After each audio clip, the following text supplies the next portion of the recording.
But Ollie is jumping in with us as well in the wake of what we've just seen here. Once again, our congratulations to Team 1 making their way into the grand final. But they need an opponent, Ollie. And we're moving on to our next match here.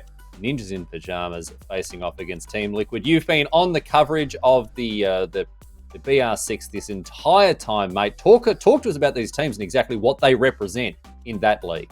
I mean, not just in that league, Riley, but really the best in the world. This is going to be a rematch of the finals that we had for Six Invitational a couple of months ago. This is the game that everyone wanted to see at that time, and it's a game that we get to see now inside of our semi-finals. So I think we're getting treated a little bit here between these two. They really are number 1 and number 2 in the world at the moment, and they get to play here inside of a best of 3. So we really can't ask for much more than that. The last time that these two faced off against each other was actually right at the beginning of stage 2, and it was a very convincing win for NIP. So of late, in terms of recent events, NIP are 2-0 up on Liquid as of this time, if we're going to start thinking about SI, and that's where we're going to take that start from. So really, Liquid have to come out and really prove something today. Yeah, they're the ones that have to kind of buck the trend here, it looks like. Let's have a look at these two teams here and get to meet the players. I mean, these will be household names for many diehard Siege fans here. We can have a look at the rosters and see who will be clicking those heads this time around. Ninjas in Pyjamas, obviously one of the best teams, if not the best team in the world here, Demo. We're expecting big things from them. Yeah, you always are. They are the reigning world champions at the end of the day, and there is always going to be high expectations set for them. Naturally, up against Liquid, of course, number 2, like Ollie said, in the world.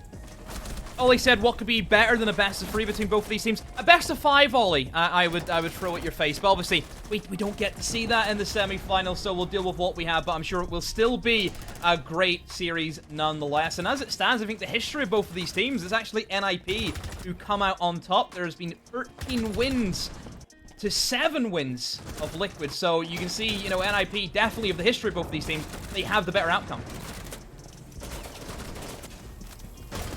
Well, a lot riding on this match, not just in terms of who makes it through to the grand final, not just who can get their grubby paws on that cash that's online, but also, of course, who can take the glory, the fame, and the fortune. And Team Liquid, they're hungry for it, Fluke. They want this win. They want to buck the trend. They want to get up and about here. Oh, they want to beat NIP. They want that revenge for what sort of happened on the biggest stage. It was two of the teams at the time, the best teams in the world. You can't argue that. With the performances both of these rosters were able to put in, they're two teams that still hold that mantle, and sure, they are both going to be at the upcoming major, but at the same time, they still want to go in with this, with that, we beat you, we have this momentum, we're the top team here. This isn't going to be a light and easy match. This is going to be full everything. Let's get into it. Absolutely. I mean, you know, the Team Liquid don't want the casters at the invitation to go now. It's 3-0, of course, to Ninjas in Pyjamas. So, oh my goodness, no, absolutely not. They're looking to avert that sort of thing, and they'll be playing their hearts out here, making sure they put on a performance for us. But again, it is going to be quite a spectacular show between these two teams. Again, the best teams in the world here, playing for a lot of stuff that's on the line. We will reiterate. These two teams have locked up their positions at the major here, so they are playing for not just the glory, but also the cash that comes along with this $35,000 weekend of Siege. So a lot to play for, and let's find out exactly where they'll be playing. Ollie, it's best of 3 here, so we'll be playing more than one map, and a departure from what we see in the group stages. Talk us through this process, mate. Well, I'm not too sure what we're going to expect here. I honestly wouldn't be surprised to see a Villa sneak its way in. It's a map that Liquid are trying to get into their repertoire. It's a map we know NIP to be very good at. We're seeing Oregon come through as the first pick. A great map for Liquid. Clubhouse actually as the second. Clubhouse was the map that NIP were able to beat Liquid on right at the start of stage 2. Villa are actually coming in as a ban there from NIP, so it's going to leave us with a Coastline. So, I mean, look at this. We've got an Oregon, then we've got a Clubhouse. We've got two of the most 50-50 maps inside a Siege. Then we go to Coastline, which can be an absolute brawl. We know that Liquid's a great team on Coastline historically, but they've been pushed there recently, of late. They've played it a couple of times inside of stage 2, and they didn't always get the result that they were after, and even if they did, it was games that went, you know, all the distance. I think back to that Furia game that Liquid played on that map, which was very close. But looking toward the immediacy, Oregon and Clubhouse. Oregon's a great map for Liquid. I think it's certainly warrants a pick for them. It's in and amongst their most played maps, and it's right up there in terms of win rate as well. Clubhouse, however, that is a different beast for NIP. They are an entirely changed team on that map as of Stage 2 and off the back end of Six Invitational. It really is a map they've got a great handle of at the moment. Clubhouse is a very interesting one here for NIP as well, because they've won, I think, 4 out of the last 5 times that they've played on Coastline, and it's the decider, the second match in a row here. So you can see the team now in a huddle. They're going to get into the zone. They're going to be putting those game faces on and making sure that they bring us the very best that they can. Let's talk Turkey here. Demo, I'll start with you. I know this one's very, very hard to call. These two teams are neck and neck. It's going to be a photo finish in all probability, but who are you backing here, mate? Oh, I'm feeling Liquid. You reckon they've got it? You reckon they've got something special in the back pocket they're going to bring out here? I don't even know if I want to explain myself, because we could be here for quite a while, Riley. I think we really could. you want to save that for a quiet moment during the broadcast. I've got my 5 bullet points down here.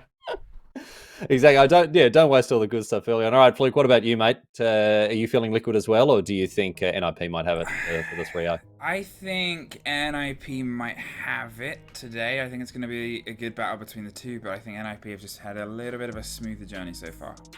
Ollie, you've been paying very close attention to both of these teams for a long time, working on the BR6. What do you reckon, mate?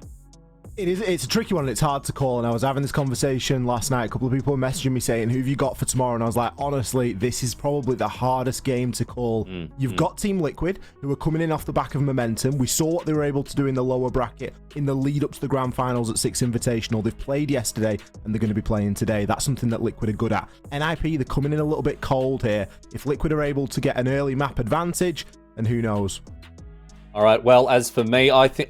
Oh, I'm so sorry. I can't give you my prediction. Unfortunately, we are ready to get into the game here and now, so we'll never know. I'll tell you after the match, everyone. Let's get underway. It's time to get stuck in with our second semi-final. Ninjas in Pyjamas facing off against Team Liquid on Oregon with your casters. It's Demo and Fluke. Back again. Back again for game 2. What was that? What was that squeaky door? I don't know if that was just for us or broadcast. You hearing things? Maybe that was just Ollie leaving. Mm-hmm. He left the production via a very squeaky door. Hey, NIP vs Team Liquid. This, I really hope, is a banger of a match, and you expect it to be a banger of a match. There's always things to take into consideration. Sorry, you were gonna say? No, you go. What do you want to take into into I was gonna say there's always things to take into consideration. Most importantly, the fact that it is 2 teams that went head-to-head very recently. That's the score in the pros thing for this to be a banger, because they'll want to resettle things. But also, it's 2 teams that are expected to be able to do very well at Mexico. So we might see some stuff hidden away. I think that's a reason that we've come to Club in Oregon and to Coast the Decider. Very 50-50 maps. I think because of how close we are to Mexico. Yeah, I think this will be a very good series. I'm expecting to go all the way. I'm expecting to see 3 maps. I do predict that both teams are going to win their maps. I think Liquid are going to win Oregon. I think NIP will win Clubhouse, and we'll see where Coastline goes. As it stands, like Ollie said, Oregon, it is a very, very good map for Liquid. Yeah, we know that. We've seen that yesterday whenever they played against Phoenix. I mean, if we go to the history of both of these sides, which there is a lot of history, NIP has never beaten Liquid in Oregon. Never beaten them. And then if you look at Clubhouse, NIP has more wins against Liquid and Clubhouse. And then if we get to Coastline, it's actually 3 wins to 0 for Liquid. So as the map video stands, it actually favors Liquid in many elements. I think that's it. I think what NIP have right now, as I said, they came into this on a bit of a smoother journey. The last time, when were NIP having a smoother journey and Liquid had a slightly rockier journey? Oh, it was SI. And it got to the final, and it was these 2 teams, and we saw NIP able to lock it out. And sure, there's a slight difference to that sort of moment. This isn't the grand final, that's one thing. And also, Liquid haven't just come off the back of playing another series. They're going into this fresh. there's all these decisions that are sort of coming in together to paint a picture, but it's a picture that will only actually get truly painted, and we'll know the method that they're using when it comes to play, and it's going to start here on Oregon with a pretty standard setup lineup. There is Psycho on that Ella again, though.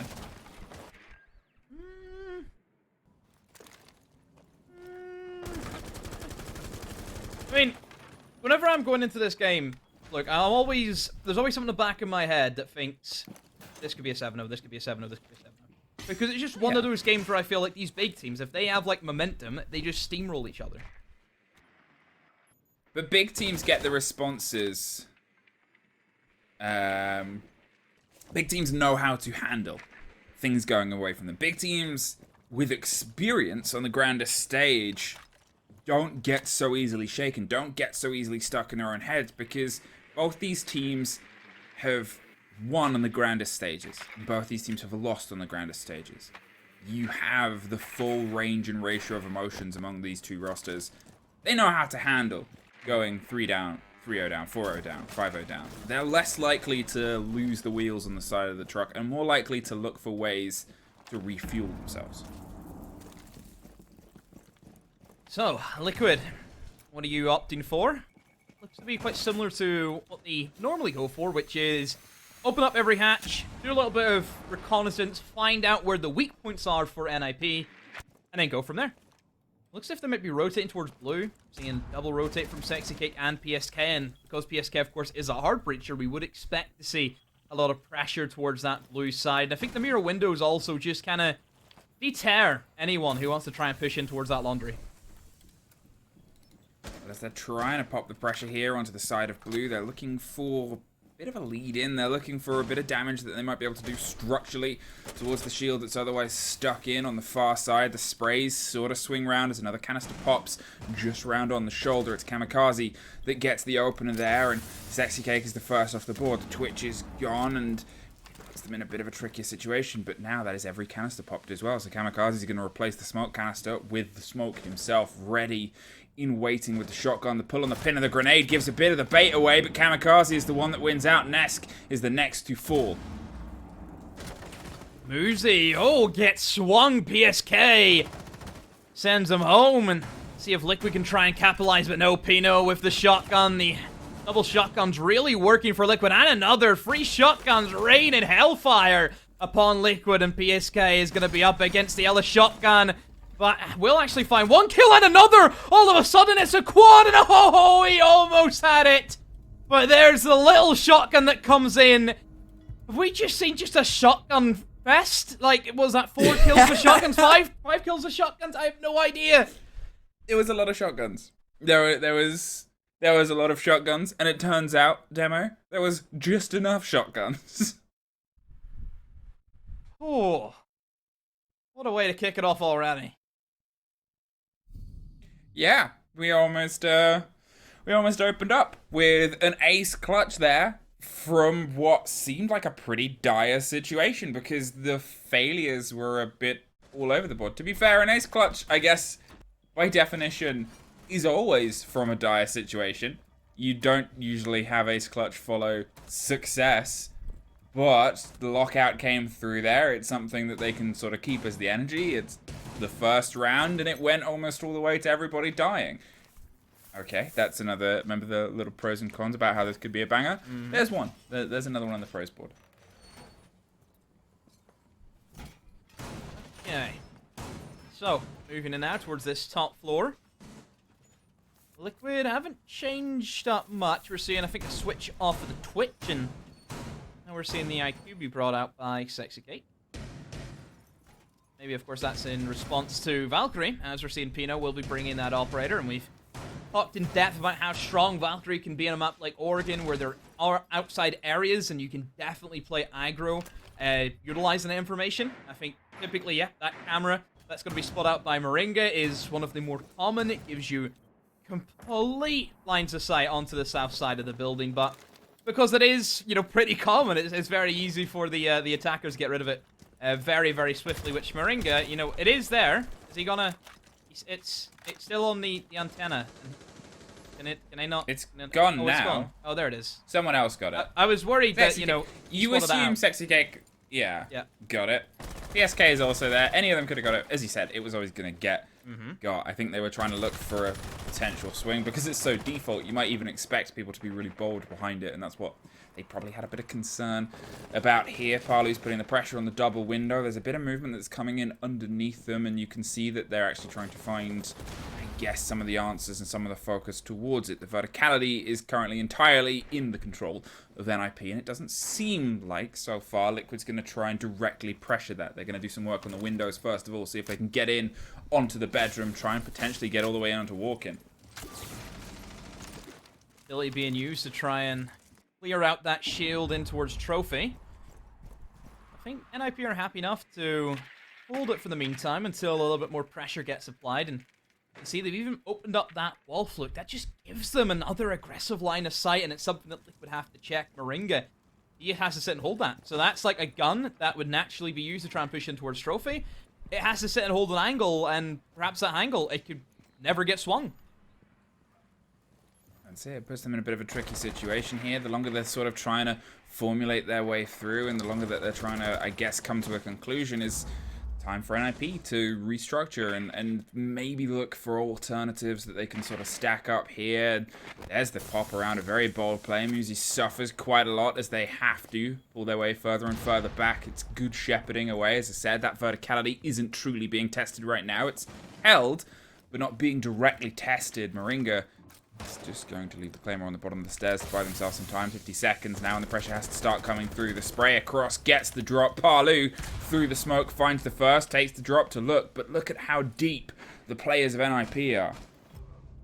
Yeah, NIP, like we've mentioned, they're happy enough just to let everyone fall back and try and play off the man advantage. It's a 4v4, so they don't necessarily have the advantage, but in terms of time, they certainly have the advantage.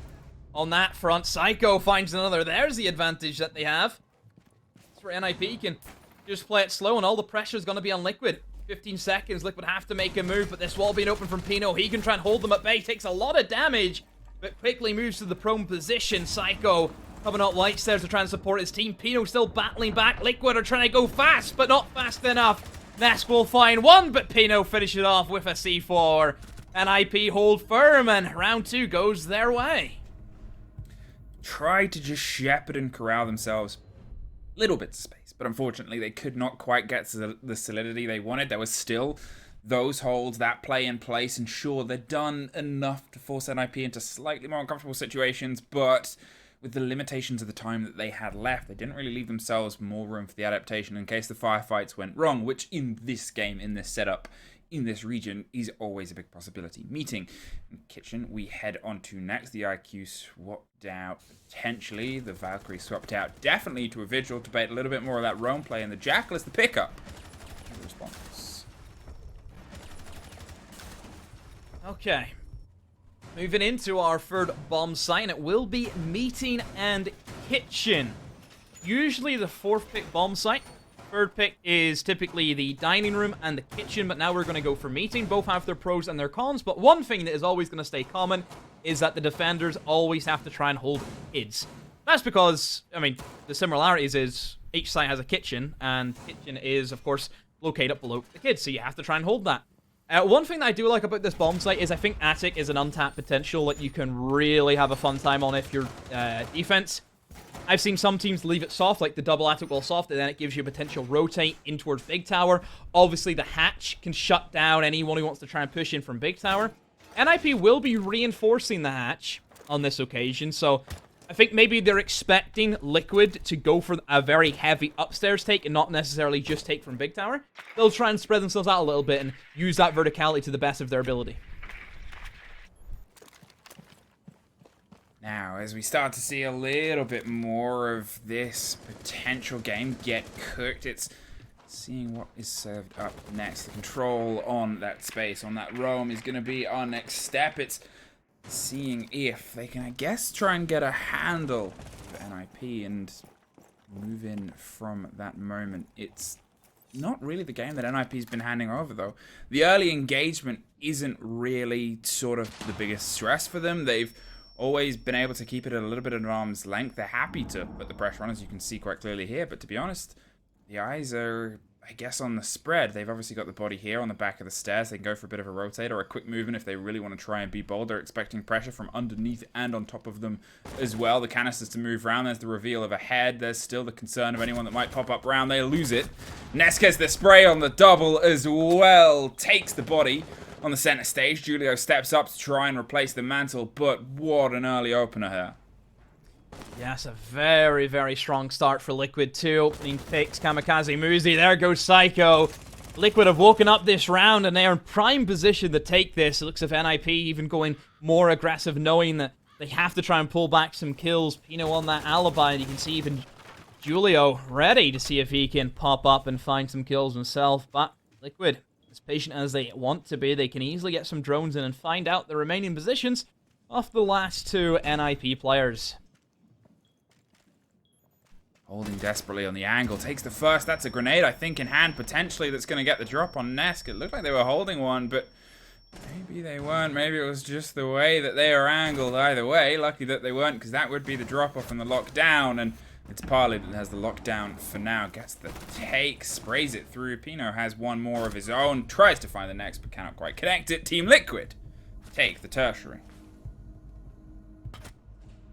Liquid winning it really, I think, in the opening minute, more or less. I think if you give Liquid, as we know, that solid ground of having those opening picks, Liquid, very, very rare we would see them choke leads inside a round. So NIP, just don't give Liquid that opportunity.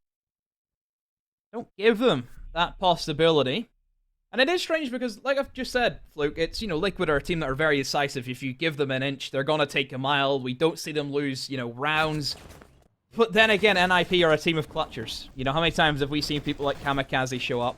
Julio, for me, is a big one.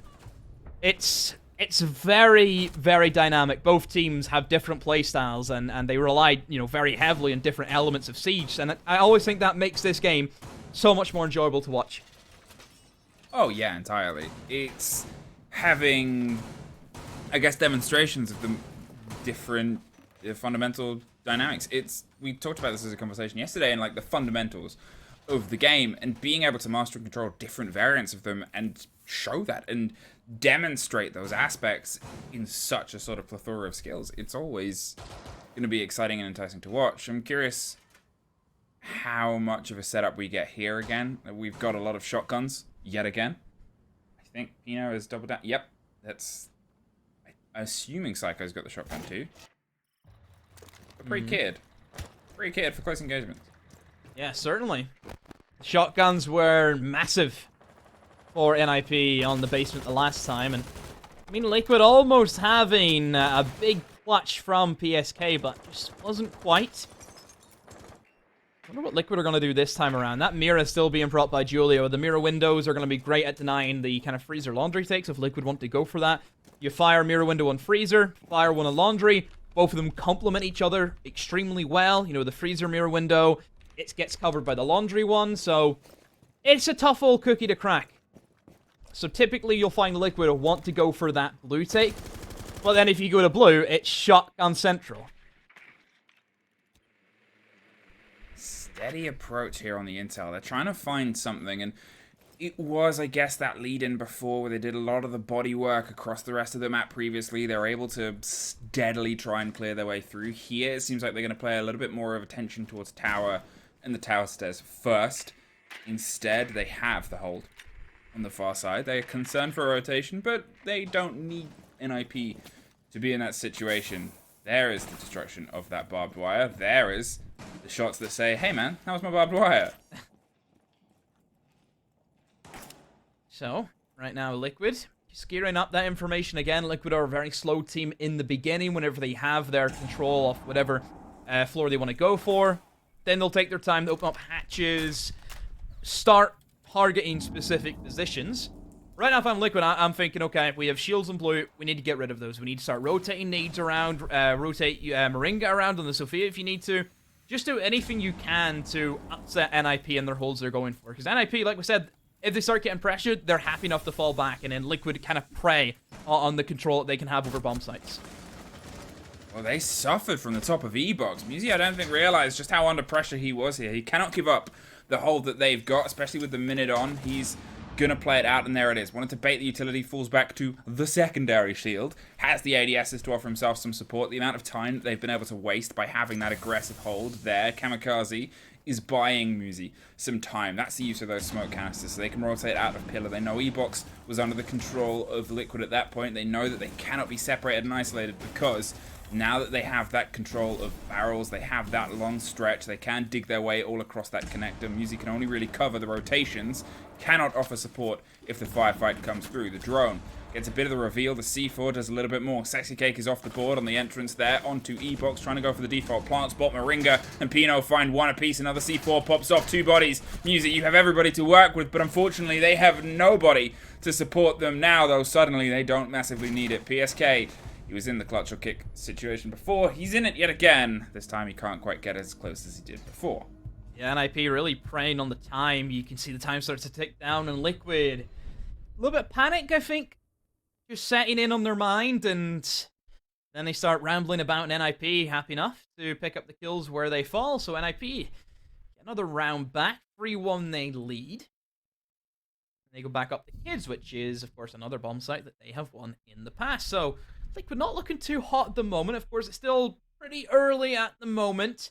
We have a whole half to go, and Liquid then they get to go in the defense, and that's where people like Nesk, I think, really come alive. And that's one person that we always have to highlight. We've seen the guy yesterday. The guy was insane, and we'll see if we can see that same Nesk turn up today.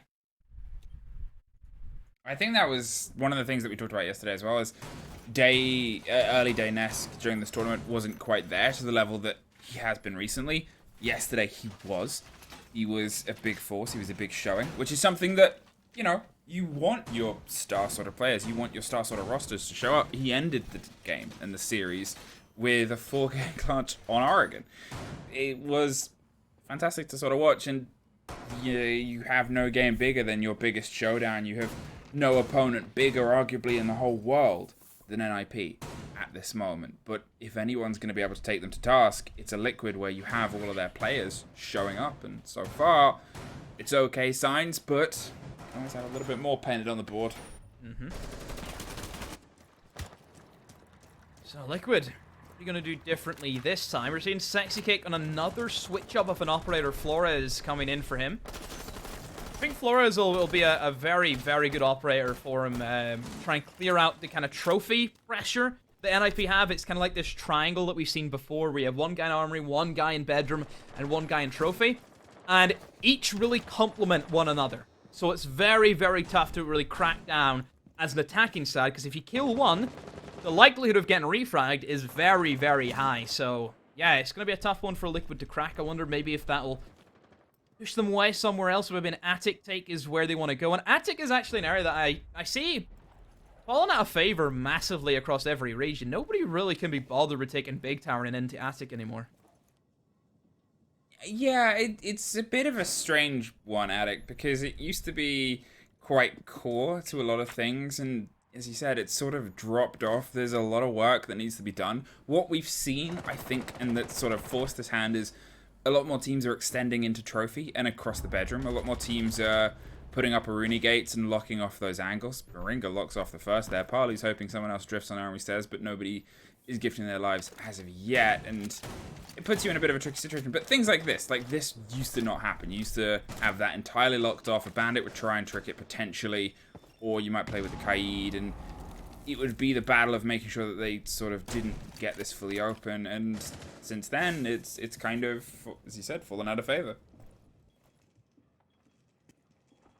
Kazi has to be careful, of course, that wall being opened up. It would be a great thing for NIP, but equally, you've opened up the site wall, so there's 2 ways to look at it. There's the Flores drones being sent in. Of course, Flores is going to be great at trying to push out Kamikaze and really disrupt them.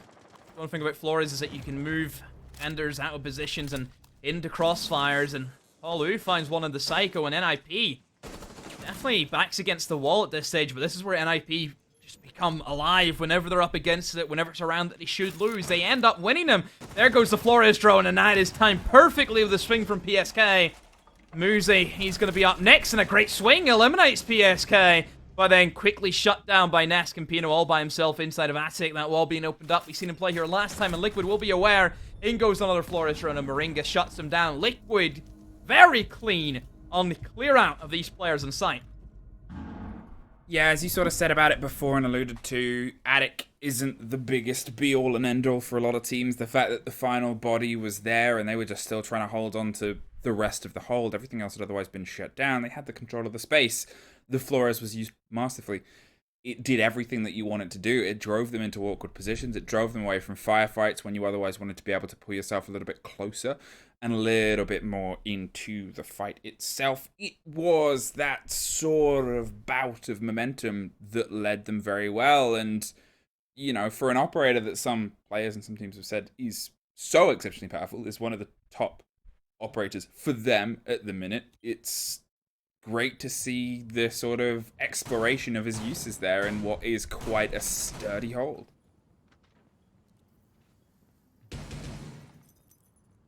So upstairs again for NIP, having a second opportunity at defending it. This will be their last defense off the half. And if they get 4-2, it's going to be great shape for NIP, but if Liquid, hey, if they pull back a free fray, that's a bit of momentum, which I think is obviously scary for NIP, is giving Liquid something to go off. So NIP really need this round to give themselves a great chance at winning this map. Obviously, we've kind of analyzed and said that, yeah, Oregon, Liquid's map all day long. NIP never beating Liquid on this map, so it's definitely a big possibility to see Clubhouse be a map we go into, and NIP are actually on the losing side. So, yeah, NIP, if they win Oregon, looking really good for a 2-0. I think that's the thing is, you know, it's the pace that we expected to be set. Liquid, sometimes they're not the quickest starter into a game. They take a little bit of time to warm up. They take a little bit of time to find their groove. I think it's something where you're more likely to see it pressed by NIP, who are a sturdy team. But here, I think being able to get themselves in and get a couple of their attacks, if they can get themselves set for the 3-3 here, it can keep their pace on and keep them getting closer and closer to the pressure. It's still trying to find the uses. Sexcake is obviously back on the Flores from the use that they had on it before. They haven't quite been able to get in. I think yesterday they had like a 12-2 game or a 12-3 game. So they've sort of found themselves better back, but anyone would against NIP.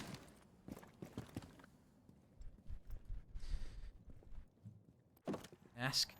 Already in the building, looking for a different avenue, a different approach, perhaps, that we haven't seen from Liquid so far in this game. Obviously, yesterday, whenever they were against Phoenix, we seen Liquid really pressure that White Stairs. Nesk was a big fan of using that exploitation. You know, White Stairs cuts off a lot of rotations. It can really catch those defenders by surprise there. The Flores drones being sent in, and yeah, like I said, highlights the power of this operator, the information you can gain.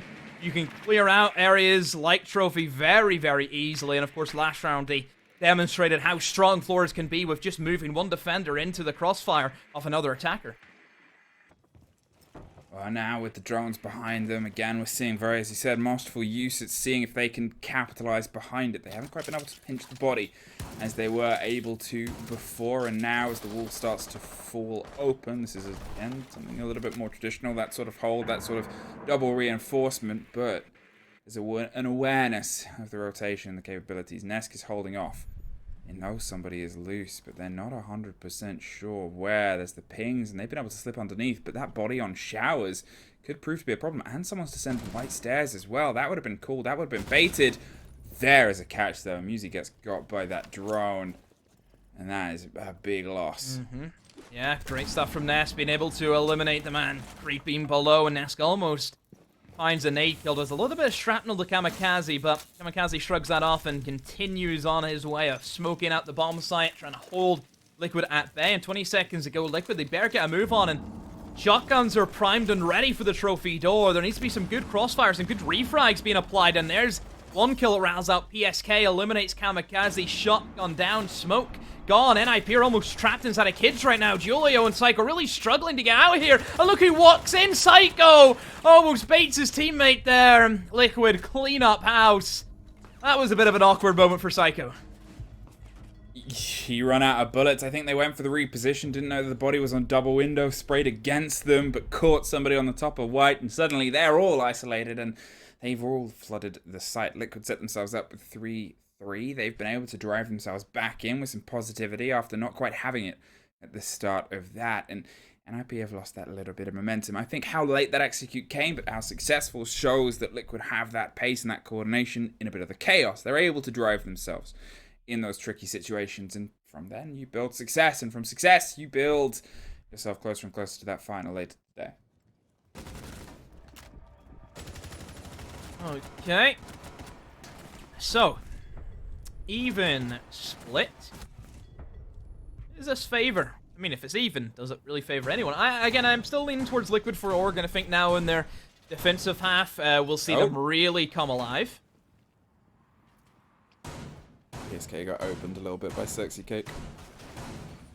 Just on the rotation.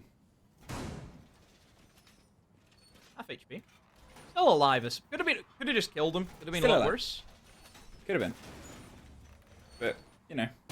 I like how it happened just after I was complimenting their coordination and communication as a team. In chaotic situations. Shotguns. Hey, and speaking of Sexy Cake, I mean, he had a stormer of a game yesterday. Not so much at the moment. No, but I think he's playing a different role currently. Obviously, we saw him droning the Flores very, very well and driving that sort of game. He wasn't always. He opened up on a different operator, and I think he quickly realized, I'm not connecting with this game the same way I did yesterday. Operator roulette he was having, and it just wasn't really working for him. Yeah. So I think, but it's a very different team. It's a very different sort of kettle of fish here when you're up against reigning world champions NIP. This is a prep. This is going to be quick, is it? What are they hunting for? I wonder, because, I mean, there's nobody really lurking that they can kill. The closest person that we can see is PSK on the bottom of the stairs, and if that's where they're going to go, then sure, but they really went upstairs, so I suppose NIP, they've got that control of Big Tower, and Liquid, oh, what's this? Follow and Nest both dropping off. It looks as if they were roaming about, and because they've got the comms that, hey, it's a Big Tower take, they've quickly changed up their ideas and have fallen back directly onto the bomb site. Obviously, I think basement is very, very kind of turtle strategy, where it's all about the sites and all about the anchors. So it's no real surprise that we're seeing Liquid have an early drop-off, and they're just going to double up with their teammates. Back to site they go. Still steadily hunting. That's the game. They sort of set themselves up for the Candelas in the pocket and all the bodies that are otherwise ready on the stairs. It does pique your curiosity. It piques your interest. They're making sure that they can, I guess, shepherd any loose bodies. They weren't able to catch any or many, so the attention is instead going to have to be focused towards the site itself. A minute 20, loads of time. And it seems like they are going for a very northern take. They have the extension round onto blue. They're not really bothering with what is the tougher take on the freezer and the laundry side instead. And I guess with those Candelas, it's just a matter of seeing if they can dig people out. The first job will be isolating PSK, sort of cutting that line from E-Box all the way across and seeing if they can finish off the already wounded player.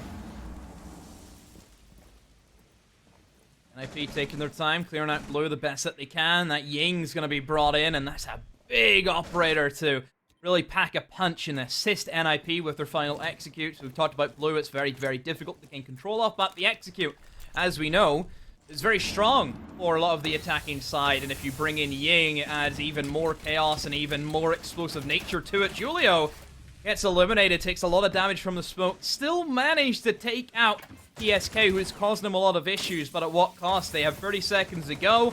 They've lost the Ying now. They don't have as big of a presence going into the final 20 seconds of this round. Moringo's lounging and lying down on the back end. Almost got a lucky take there against, but is able to survive and slip away. 10 seconds though. They got to see if they can stick the diffuser. The C4 does a lot of damage to 2, but doesn't quite lock him off. Moringa, in fact, does more damage. Drops Parlu. 5 seconds. They push for the last. And NIP, they find that bit of aggression, and they sort of got a little bit overwhelmed by the chaos there. Yeah, you felt Liquid's looking good going into those final 20 seconds, but NIP, like we said before, very, very scrappy, being able to pull rounds out of thin air, it seems to be at times, and NIP take their first attack. Liquid losing their basement. Was that a case of maybe they needed a little bit more aggression in the room game? We've seen 2 players drop off very, very early. I would have thought a player like Ness would be up for the room game.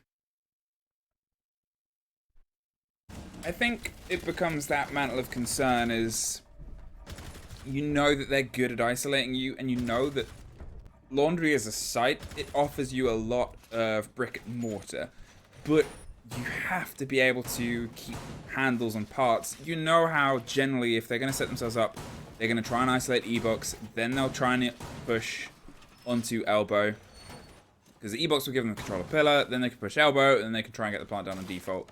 You know what they're going to take, and you know where you need to sort of have bodies, but you know it's NIP. They're going to go for a clear on the rest of the map first, and they're going to try and punish you and catch you a lot of the times. And it becomes that dangerous gambit of you'll either waste a lot of time and make that final push rougher, or you just an easy pickup. And an easy pickup when you know that there is this formula to have a hold down in that basement.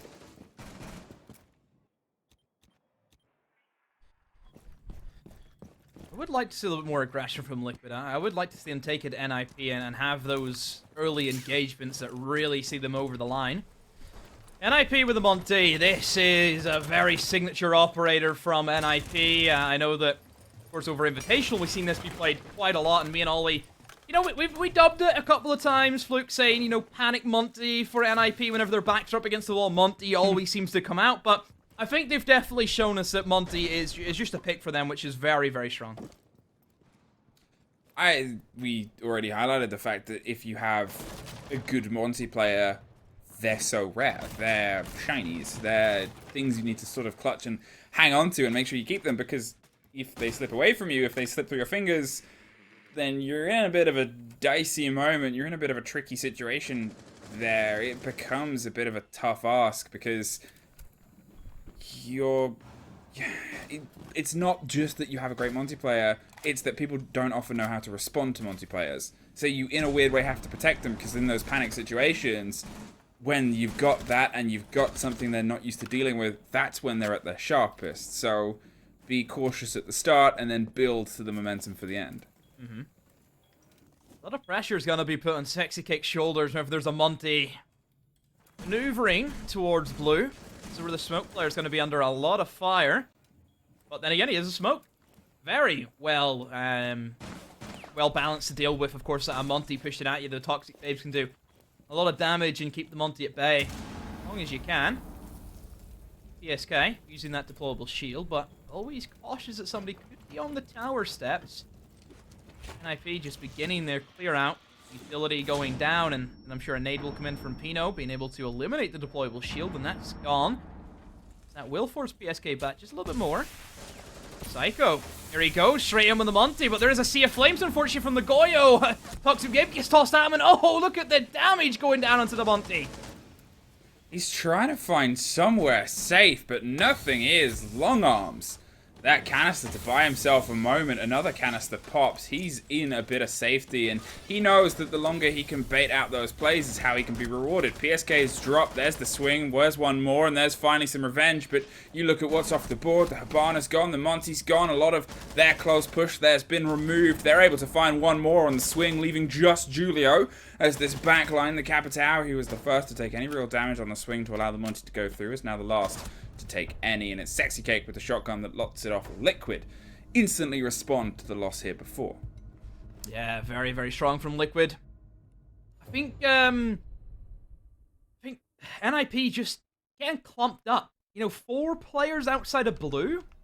Usually it's, you know, 2 or 3, but never really 4 players. Usually we have one guy pushing down the tower steps, and we have another person usually on an E-box. But all of them just kind of funneling into, you know, the Sea of Flames from the Goyo shields. Obviously, we've seen the smoke canisters as well. Yeah, very confusing from NIP. It was a 5v5. Just spread out a little bit more. Give yourself more options. I think it's one of those things where they went for a take and they dedicated themselves to it. And at that point, I think the reason that the Monty dropped the shield and started throwing those smokes was they knew that it just needed to take one slightly better placed smoke canister, one shorter placed smoke canister, and they were dead anyway. And it becomes this sort of panic moment of, okay, we got to try and keep this Monty alive. As I said, you need him to do those sort of aspects and those pushes and those holds, But if you're losing him early, if you saw how he was cut off from the rest of the pack, he did the most dangerous dive to try and get through. As he said, it's good to have the support elsewhere, but they wouldn't have been able to rotate, because if you do, you've definitely lost them on. If you don't, you might be able to chance survive it, but it's not easy as proven. Now though, we get to Dawn to get to an alternate here. We get to a slightly different take, doubled up, so they have a big rotation and an even bigger angle if they want to try and use it on an approach here. But as before we said, we don't really see Attic too much, although the pressure comes across here instead. Top floor bomb site is where we head to. Liquid. I mean, the roam game, very, very heavy. Whenever you see a vigil being picked up, you expect a bit of aggression being applied. NIP, no intentions of big tower at the moment. All their pressure towards bedroom. Have somebody on the generator window also, but it's gonna go amiss. Nobody peeks, nobody gives himself up from Liquid. Melissa is also an interesting operator that is still, getting picked in the meta. We know there's a big change happened to her, of course, this season, where you can simply destroy the Banshees by shooting the middle off it. Along with the days of the indestructible bulletproof Banshees that were just such a nuisance. And it has really, affected her pick rate quite a bit. There are still some strong areas you can place Banshee charges. I think the one on Trophy Wall is very, very strong. If someone walks in from Trophy, you're never going to look to the left to try and eliminate the Banshee. You're going to be focused on the 3 other angles that you could potentially get swung from. Yeah, it puts you in this sort of awkward, sort of uncomfortable situation there where, it can not sort of strike you as much as it can otherwise, but that call for these teams who love to swing onto things and swing onto fights is more than enough. And it's great gun in the right hands. Here is the split pressure now as they're able to get walking open. They want to see if they can get at it. There is a body underneath, you assume, with the C4 that can cause some problems if they try and go for a quick plant here behind the foosball table. With White still under their control, that's also a bit of an issue. There's the smoke canister as Musi slips past and heads onto the foosball table. The diffuser carrier isn't isolated as of yet, but it's Nesk up the back stairs that gets a triple before being dropped to 2 versus 2. And Kamikaze is trying to find a way back into the fight. The bodies of Liquid have actually dropped off. They've both gone for these bigger rotates. One up the side of White's stairs. The Capitao is going to secure it just the second for themselves. The C4 in the hand of Palu is waiting for a bit of intel, but they don't quite have it. There is the plant. There is the misplay on the C4. They don't quite have the connection. 40 seconds, and well, now they're in a post plant. No real way to strike back against that. We'll know that there's an awareness being played. Have gone for 2 different angles of approach here. They've got to see if they can isolate the first, who's buried on the far side, holding a close angle. Julio wins it out, moves and manipulates to a new play space, but the wide swing comes through, and NIP get one more. Yeah, great plant location from Kamikaze, not in the more predictable default, which is exactly what got blown up from below. He planted just a little bit away from that, and that was enough to see them over the line for that defuse. So yeah, NIP, great work in that final post-plant. Liquid, again, just struggling with the information game. So 5-4 is where we sit. Very, very close affair as it goes. But hey, Fluke, would we have it any other way? No, I think, as I said at the start, you want this to be a game that goes all the way. You want this to be a game that goes the distance, because we know what these teams are capable of. We know that, sure, they have other competitions, as anyone does. They have other histories, but when you have the 2 teams from the most recent grandest final meet again in an elongated session, not just in sort of best of 1, but the full best of 3, regardless of whether it's another final or not, you're like, okay, this is this Mark II, this is this extension, this is this sort of continuation here. And you can sort of see that NIP, they're still discussing it. They want to try and put the pressure in, as you said. If they can pull Oregon, if they can take this as their sort of early game, putting themselves onto the second map, it puts them in good stead. It puts them with this great idea of club of, like, this could be ours to lock off quite quickly here.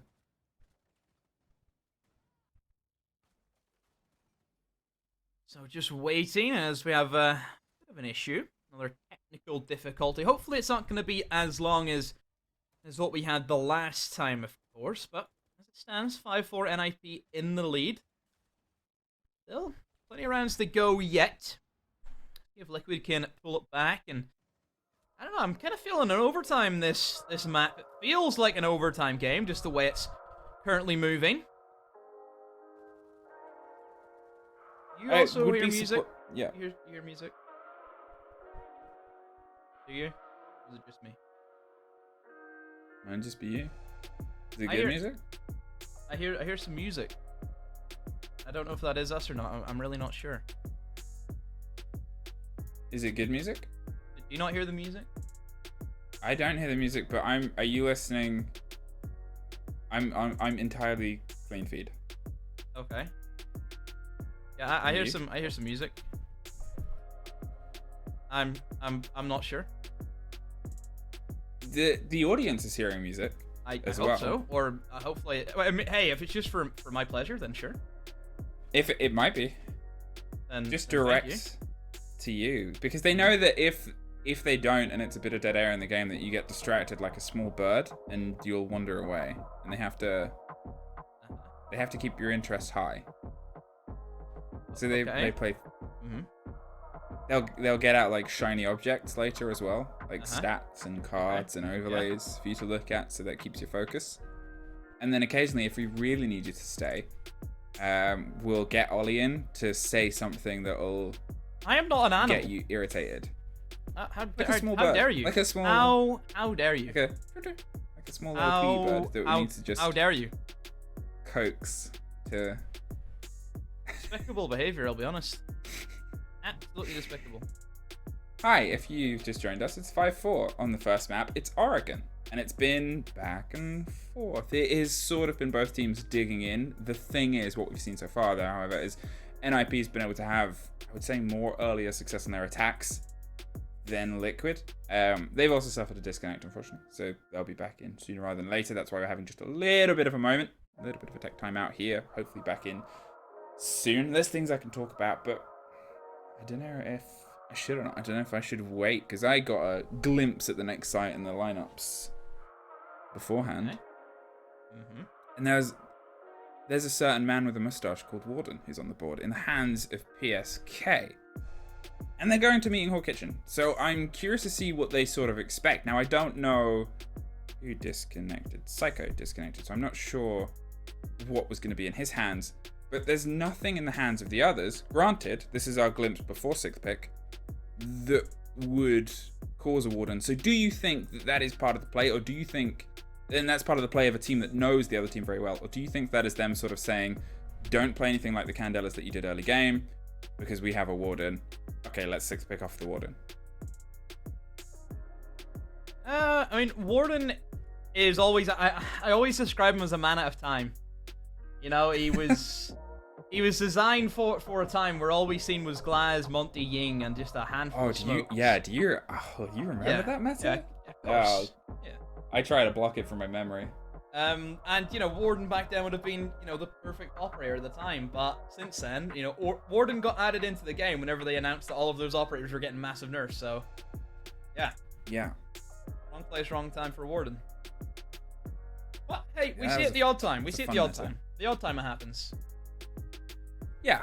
But do you think they're going to stick it, or do you think this is them just as a warning flag to NIP being like, don't bring your Candelas, lads?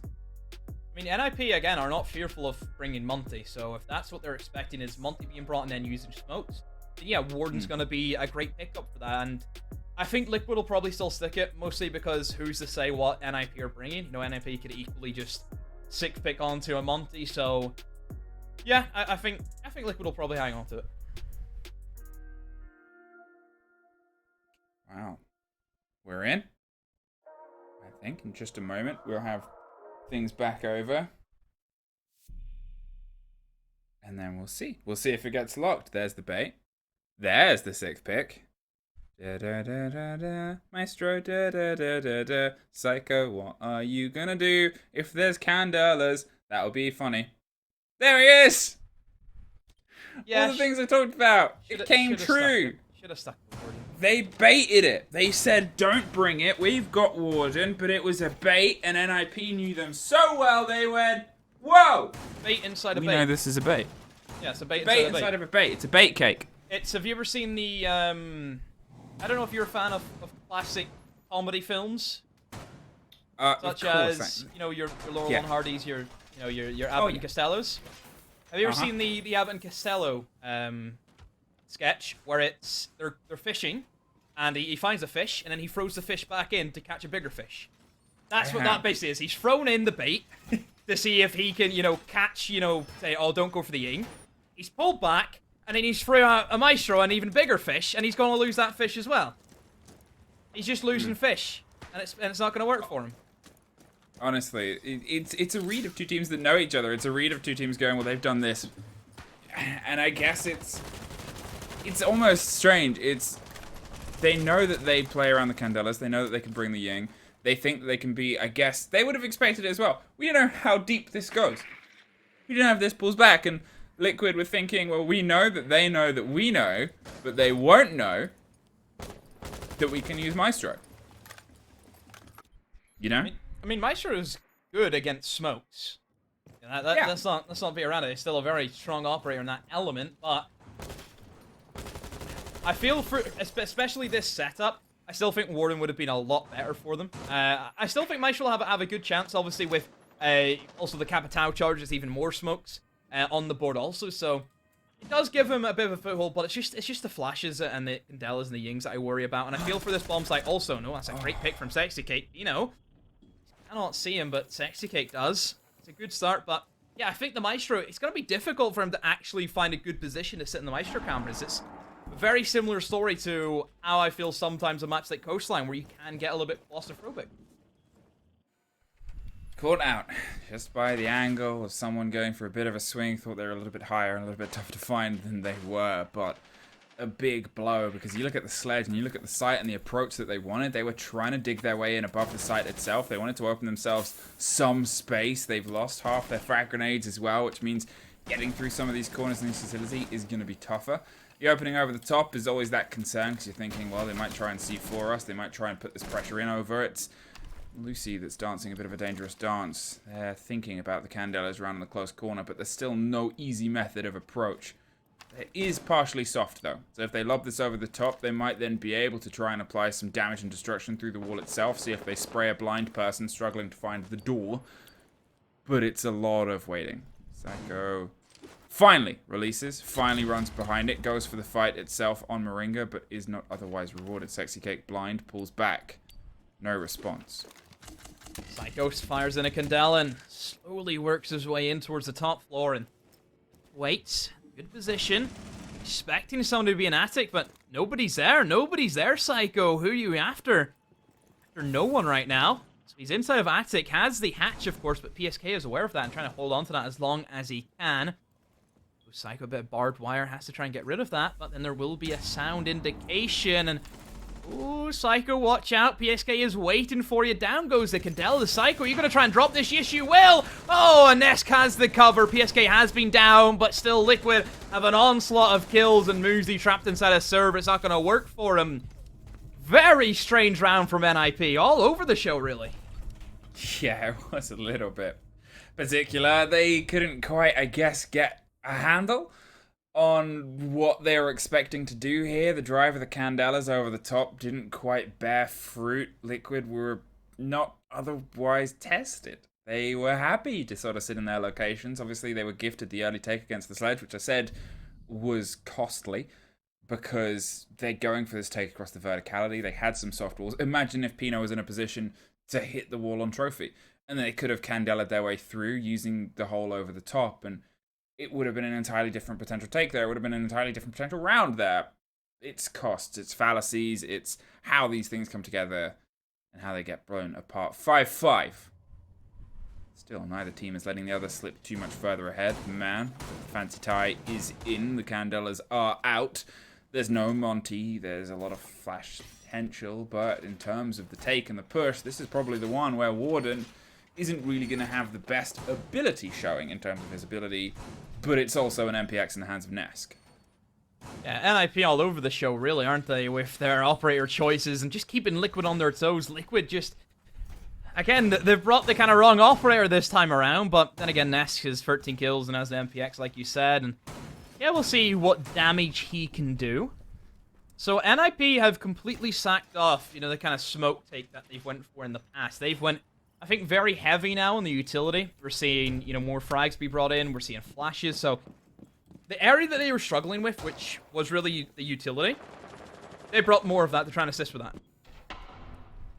Yeah, I guess it's, if we're going to talk about the sort of approaches and this balance between when two teams know each other really well, they get specific. They get into it.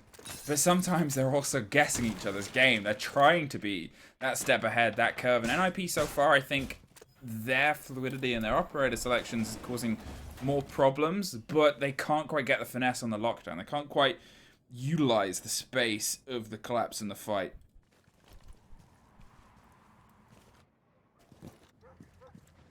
NIP, where will they enter in from? They have been a very heavy blue side. All they've really wanted to take is the big tower in blue, and that's really it. But now we're seeing a bit of a change of direction, entering in from the south and west side of the map. They're in straight away. They've cleared out any roamers. Were any from Liquid, of course, but it's still safe for them to move in, get their hard breachers in, and opening up the hatches. Potential laundry take, maybe, from NIP is what they're opting for. Definitely the way they're gearing up, it seems to be the case. We're seeing drones funnel down in towards Freezer. I think with the extra nades that they're having, it makes a lot more sense. But you still have to go through mirror windows, which, as we know, are detrimental for so many attacks in this bomb site. Oh, yeah. It's the extension. It's what Mirror offers. Do you see how many players suffer damage on that hot drop there? And it doesn't matter because they're able to get the punishment on the first. Moringa is dogging on the corner. Kamikaze is trying to find the cover just over the shoulder and gets it. NIP lights up the other side of the map, leaves just PSK. And I was drawn to the attention of the hot drop on the hatch. All the bodies that hit Freezer and Laundry at exactly the same time. The twin and the combination was perfect. Now it's seeing if they can find the last final steps through. They have secure of Laundry-ish. The worry is the diffuser, I believe, is currently in Freezer, and that bit is a bit of a cross against the aggression. They've opened it up. The man I know PSK has slipped into an angle to put the pressure down. They sure do now. Drops the first, Muse is down. Kamikaze is still looking for a way through. Finds it, takes it. In fact, no, gets the pickup. They've got 40 seconds. Why not? You got time. Re-establish yourself. You've got utility. Utilize it. Gets revenge, gets their pickup, gets the round, gets themselves on map point. Yeah, just too many bodies for PSK to really go up against NIP, and it was definitely a round where if you were to blink, you'd miss exactly what happened at NIP. Very, very aggressive, and Team Liquid were caught, with their pants down. We're not expecting those quick drops, and NIP just steamrolling their way in through the bomb site. So Liquid drop another defense, and now we're at match point for Oregon, and I think we have to say, Fluke, is Liquid, this is your map. You have to win this one. It's more than that, isn't it? It's sort of... I mean, we expect both these teams to be able to drive good fights on all of these maps, but you're entirely right. This is the place that they should have had that step ahead. They should have that mantle of control. They've got themselves in a tricky situation. They're still potentially driving to OT, which they then get the preference of how they start, so maybe it is just sort of that swing in moment. But as I said, NIP, they seem to get a bit of earlier engagement. They got a bit of an earlier draw and a drive here before. They were focused, I think, on making sure that they could keep themselves one step ahead. And although the gap isn't as wide as it could have been or has been throughout this game, still, the fact that they're the first to get to this precipice, it puts a lot of pressure now onto Liquid. Yeah, Liquid, all pressure on you, all eyes on you. NIP, again, another switch up. We're seeing the Ying come back into play, and look at this time for Liquid. No Warden. I'm telling you, NIP are rent-free in the pick phases right now. And honestly, do I dare say this is a big reason why NIP are winning, is they are picking the correct lineups at the right times. See, weirdly, yes and no, because they technically had the correct lineup the town before this round, and they struggled to sort of make it connect. Like, I 100% agree with you. They are winning the pick phase. But I think they're trying, they're like, this is plan B lineup, we'll try plan C, A, and do all of this stuff, and I think that disconnect of trying to overextend and overguess things is where they're being punished, because a lot of the times Liquid are getting kills by just swinging onto these angles, swinging into NIP and getting a pick, getting that lucky opener like we saw Sescake do last time. They supposedly sort of had this Ying and won that dance, and I think NIP, they're winning it, but they need to, in a strange way, undercomplicate things. Ooh, Simplify, that's the real word. This is going to be a big battle right now. We have Nesk on their own game, and oh, that could be a decisive kill. That could have changed the outcome, and if it was a Liquid round win or an NIP, and as it stands, that might be an NIP round win already. A big fight, and Nesk unfortunately for himself and his team, lose that engagement. Is that the final nail in the coffin? I think at this stage, all NIP need to do is bury it. Well, Moringa's a little bit isolated over here. Nobody has otherwise come to pay him any attention. He's locked in his own world, waiting for some semblance of a push and pressure, but otherwise NIP, as you said, they've got that opener pick, they've reshuffled and moved themselves over to the other side. They've now been able to punish them early on. They get the man advantage for what we know and have talked about is a very precious take. Hey, look at this. They're paying attention to E-Box before they try and throw themselves in for the pressure onto blue. They're paying attention to the rest of the hold. They're making sure that they can, I guess, put a bit of focus here. Instead, last time they went for a take like this, it was the Monty Shore, and they tried to drive themselves in, but they didn't really do some of the busy work and the legwork before. This time they're making sure that they have that ability. The burns come through, they're looking towards the shield in the close corners, and they hit it and pop it and force them into an unfortunate situation as Psycho slips above E-Box. Psycho just waiting for the call, I think, for his teammates. There goes the stuns. It will connect with one. That's going to be the man close on the corridor, and perhaps another one goes in. Yes, it will. Paulu finds a C4 kill, though, and now Liquid perhaps with a fighting chance, and there goes a massive flurry of trades, and Liquid, out of nowhere, have pulled off the round. I mean, you wouldn't have expected it, but here is this game. Here is this game where both teams keep finding responses to things that you don't expect them to. It's continual. It never ends. It's a cycle between these two teams, and now Liquid, they've hit OT. They've been able to pull themselves to OT. It's 6-6. It's their map. And now, this is them still on their defense. The half that they've just been able to take some success on, the half that they predicted they would have more on. But it's still anyone's game. Yeah, I have no idea where this one's going to go. This is a real barn burner for the game. And it's only the first map. It is only the first map between both of these teams. Okay, so, moving in. Next bomb site. Here we go. Gonna be a basement for Liquid. They have literally just won this bomb site. More changes for NIP. Julio back on the Capitão now. We see him bring that out to play. Everything else remains the same more or less for NIP. Liquid, no changes for them, so both teams content with what they're bringing. I wonder if Ness is going to go for another roam game. I would be surprised if he tries to stick it as much as possible. To be fair, where we saw, the reason we saw Moringa in that situation, it was to cover for Nesk if Nesk tried to slip away.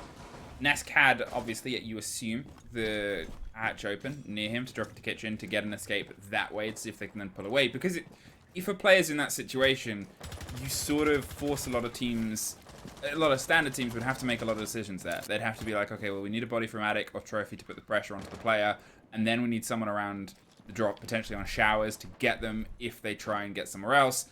NIP swung it with the double stack up there on Attic. They took it in a slightly different angle, and I think that's the thing that Liquid will be thinking of, is like, we didn't draw them away as other teams would have, so it's probably less meaningful because of that more than anything, more than losing the firefight. So NIP have been rattled a little bit by losing that last round. Nico very quickly moving into the building. No roam game this time for Liquid. Sitting on site. And in comes Kamikaze, opening up the hatches. It's like clockwork at this stage. Fluke. They all know what to do. They all know their positions and their objectives this round.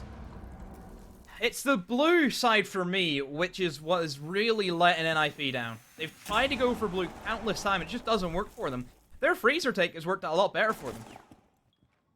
Well, that's what they seemingly focus on a little bit more now. They didn't go for the hot drop like they did previously, but they have a bit of an idea on just where everybody is buried. Dancing.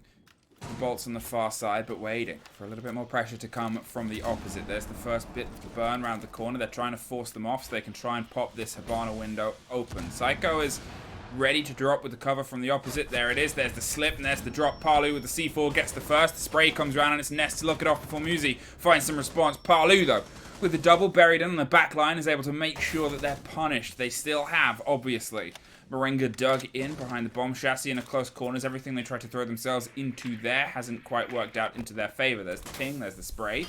There's a popped mirror window. They're going to make this even more uncomfortable for them on the approach. The C4 is ripped, torn. They slip by, though.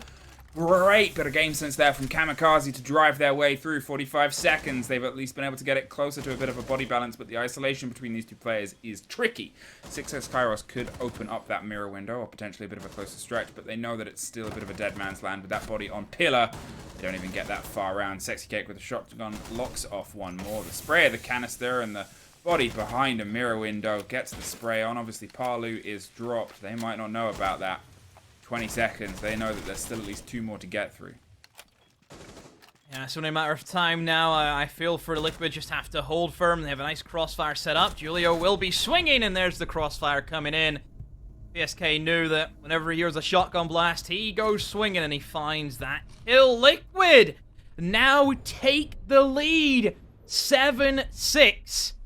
But NIP now, they get to switch over sides. They get a defense, and Liquid back on the attack. It's been quite some time since we've seen Liquid attack in this map. I guess you're ready to see where the rust may be between these two teams, because NIP are obviously they're heading over to their defense as well. We haven't seen that for a while. They were good when things were connecting, but so were Liquid. On their attacks, it was this very different vibe between these two teams, and now obviously we find ourselves however many rounds further on. There's the spray, there's the crossfire, the swing on the first, and the pop out over the second gets them the result. They are 1 round away from bringing this into their favor, but so are NIP before Liquid pulled it back.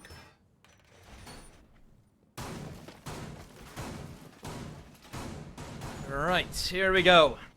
Potential final round in this first map. NIP have to stay alive.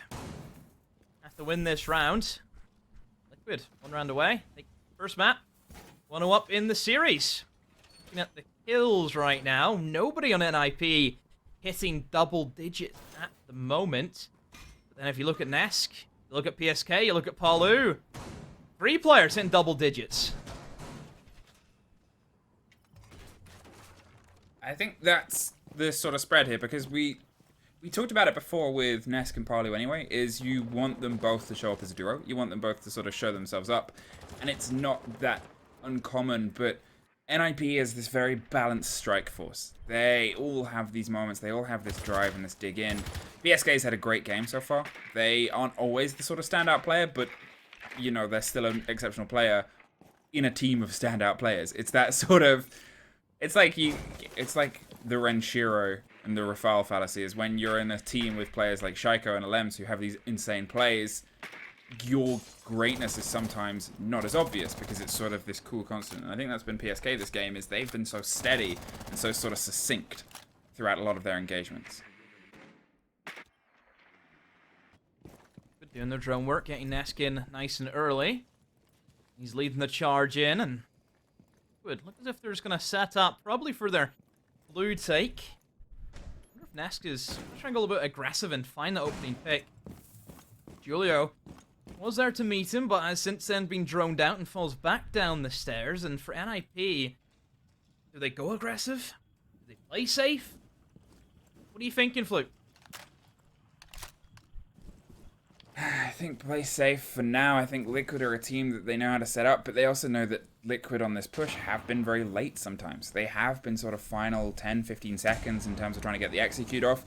This was how we opened everything up, was NIP playing this sort of game here. They waited, they let Liquid get a lot of space, and then they pulled back, and they pulled back, and they pulled back, and then when it came down to the 5 versus 5 firefight, they just had themselves positioned around the brickwork and the masonry to be able to lock them off. You're offered a lot on this site. You're offered a lot on this hold, and they might be making sure that they make full use of it, but the first goes against them. Nesk with an unpunished swing down the stairs. You can see Julio sort of shake his head there. He knew where he needed to be, but sometimes, as I said earlier, Lady Luck shines on you, and sometimes she does not, and that was one of those moments.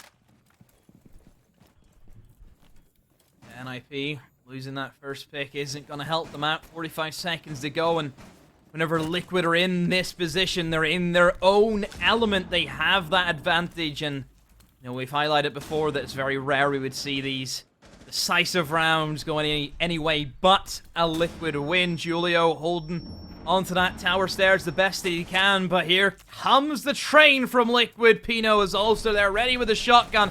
Look, gonna have to make a move. Down goes Paulu, but the refrag is there.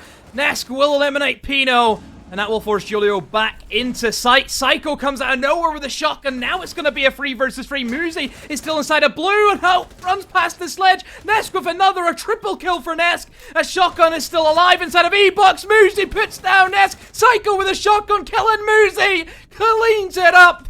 NIP is staying alive for another round. All the way to the end. And that is everything that we sort of anticipated here on map 1. Of a best of 3. Well, if we didn't get the full taste, we would have felt a little bit bitter. But here, this is us getting that full taste, and it's pretty delicious so far. 7-7.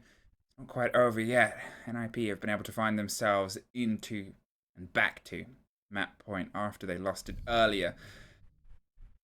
I guess it's the real question is, who is going to be able to do what has felt a little bit impossible for a long period of time? Win 2 rounds in a row. Yeah, it is gonna be a fun round. Like, I have no idea where this is gonna go. Both teams, as we know, have been even on defense and attack. So, actually, I think, yeah, we've actually seen more defensive wins now, haven't we? Because obviously Liquid won their defense the last round, and then NIP have just won a defense. So it is a defender-sided Oregon, even though both teams went in with an even split.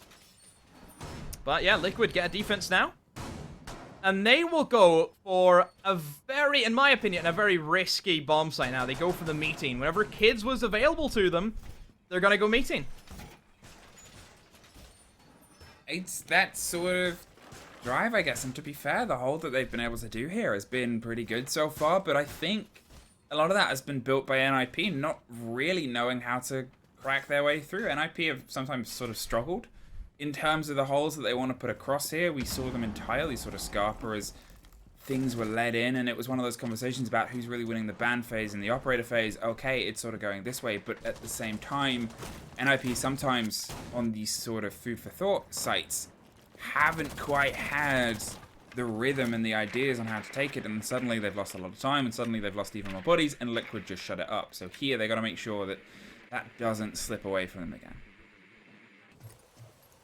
Okay, here we go. Final round. Liquid. How will your defense play out?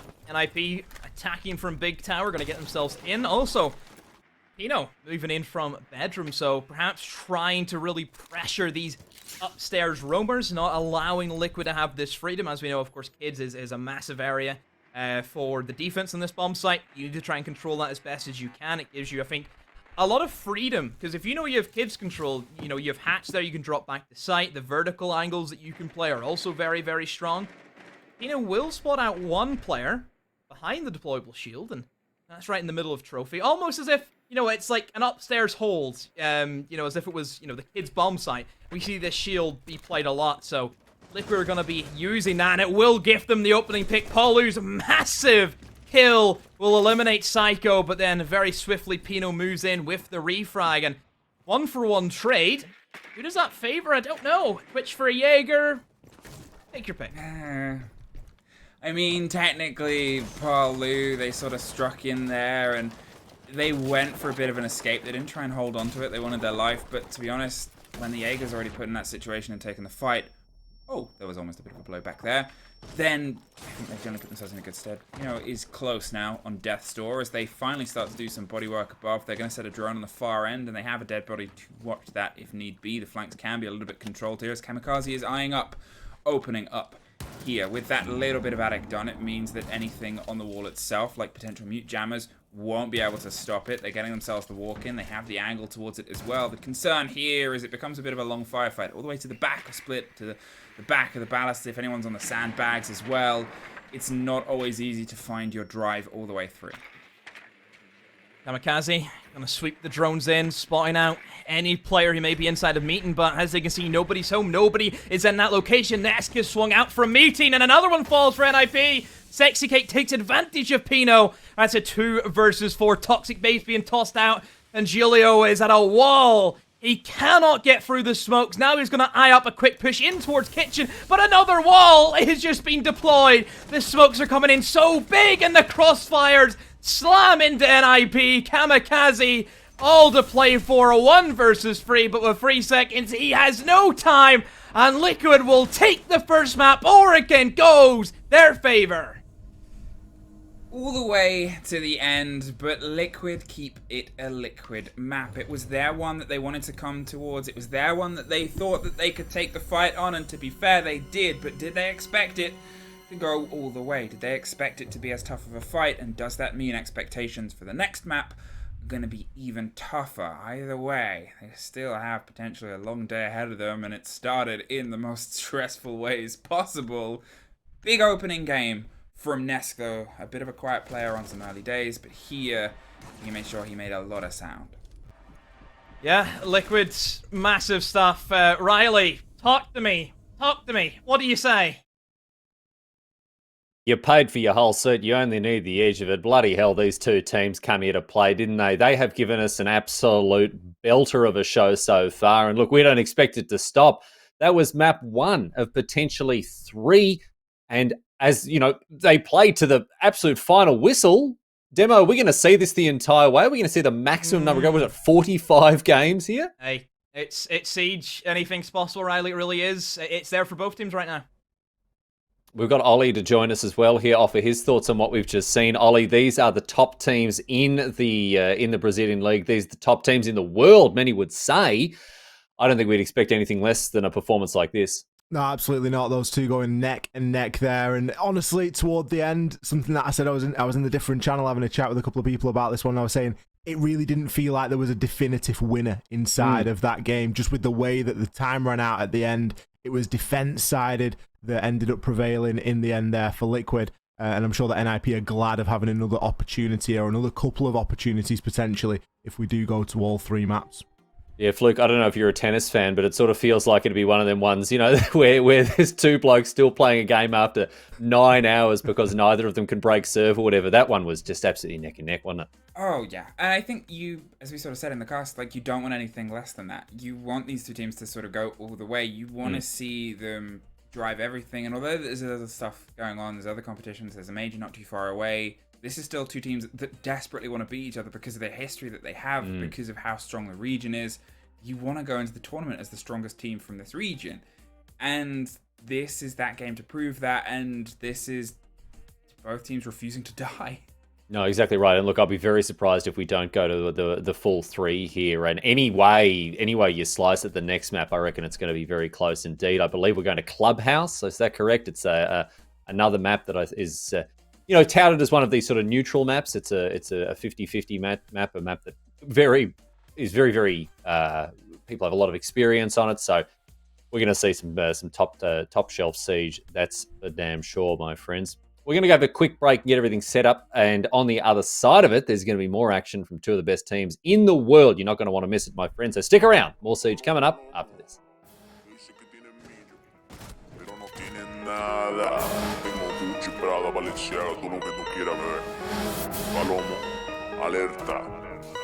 Porque tengo los millones, chones, chones, chones, chones, chones. Porque tengo los millones, chones, chones, chones, chones, chones. Porque tengo los millones, tengo los millones, tengo los millones, tengo los millones. Porque tengo los millones, tengo los millones, tengo los millones, tengo los millones. Porque tengo los millones, porque tengo los millones. Nada no me hace feliz, pero te falta. Yo juego con 1000 amos y 100.000 en tu la banca. Egocéntrico como el pana arca. Estoy pegado porque la meta está muy alta. Vamos a volar, a volar, a volar. Vamos a volar, a volar. Vamos a volar, a volar, a volar. Donde estoy pegado, donde tú nunca estarás. Vamos a volar, que no somos de la tierra. Llegó el alienígena para darle todo guerra. El que está pegado siempre es el que más brilla. Si no lo ha luchado, aquí mismo te entierra. Como un bicho bravo que lo manda para la abajo. Como hora día para brillar en todos lados. Yo no soy un millo, eso no come cuidado. Soy un millo, porque tengo los millones, chones, chones, chones, chones, chones. Porque tengo los millones, chones, chones, chones, chones, chones. Porque tengo los millones, tengo los millones, tengo los millones, tengo los millones. Porque tengo los millones, tengo los millones, tengo los millones, tengo los millones. Porque tengo los millones, Porque tengo lo mi che che che che che che che che che che che che. Nunca me manda tarima. Con Gucci y ropa fina. Un bebé de Argentina. Ya estamos tú. Me llevé el dinero porque estoy bien pegado. Gasto por montones algo que me he acostumbrado. Yo un tipo fino, tú no tan enmaestrado. Tú con tu paloma y yo con chicas doblados. Ando con chicas nivel bien fifi. El pobre de Drake él coge kiki. Teniendo wild thoughts con mi chica Riri. Pregunto si sigo, me dicen sí, sí. Y me dicen sí, sí. Obvio con tus amigas yo le entro en bici. Aunque yo estoy busy. Esta vaina está bastante easy.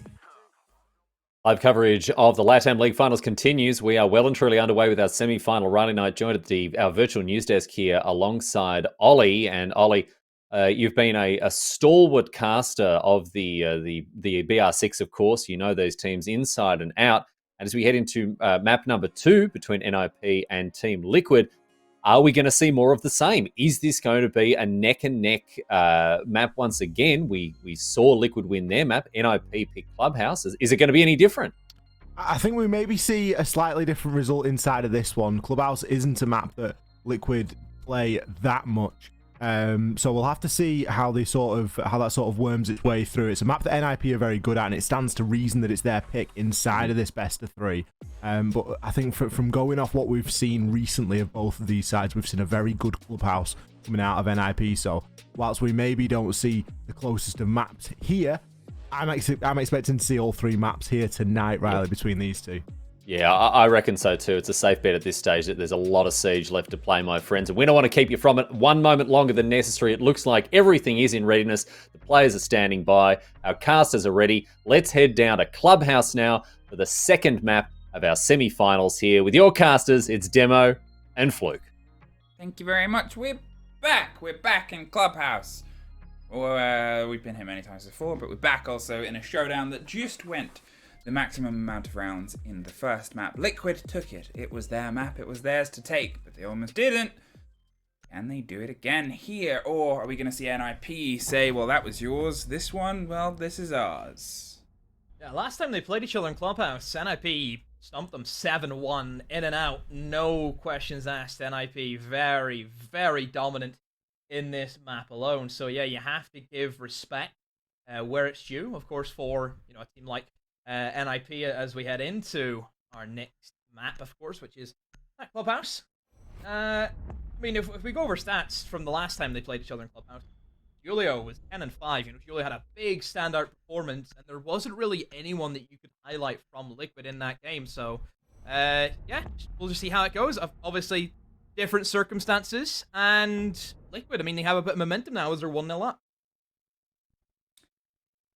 I think now we got to see if we have a bit of stability in the game, because previously it was a lot of back and forth. It was a lot of, the most amount of rounds that were probably threaded together was about 2. It was such a sort of quick consistency. It was such a quick aggression across the board there. It was anybody's really to sort of play for almost every single round. But because of that, because of the aspect that we found ourselves in, it never really felt settled. It never really felt calm. And I think what you expect from clubs sometimes is a little bit more calm. It's a little bit more known.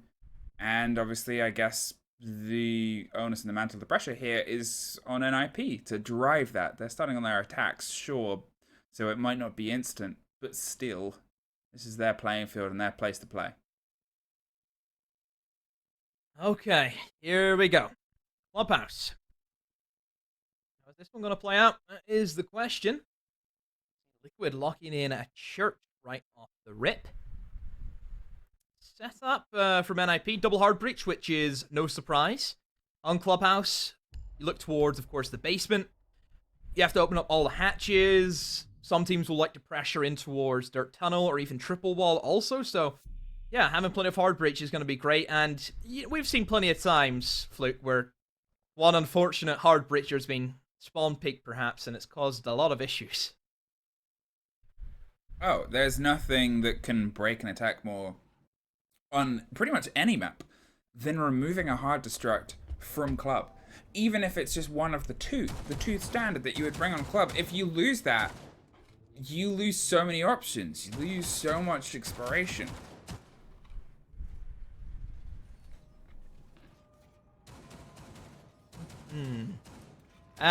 Only thing I'm worried about for Liquid is the projectiles. They don't have anything to stop them. I'm seeing no Wamai. I'm seeing, obviously, we're not seeing any Jaeger, which is a little bit strange. I think for Clubhouse, not seeing a Jaeger come in is always interesting.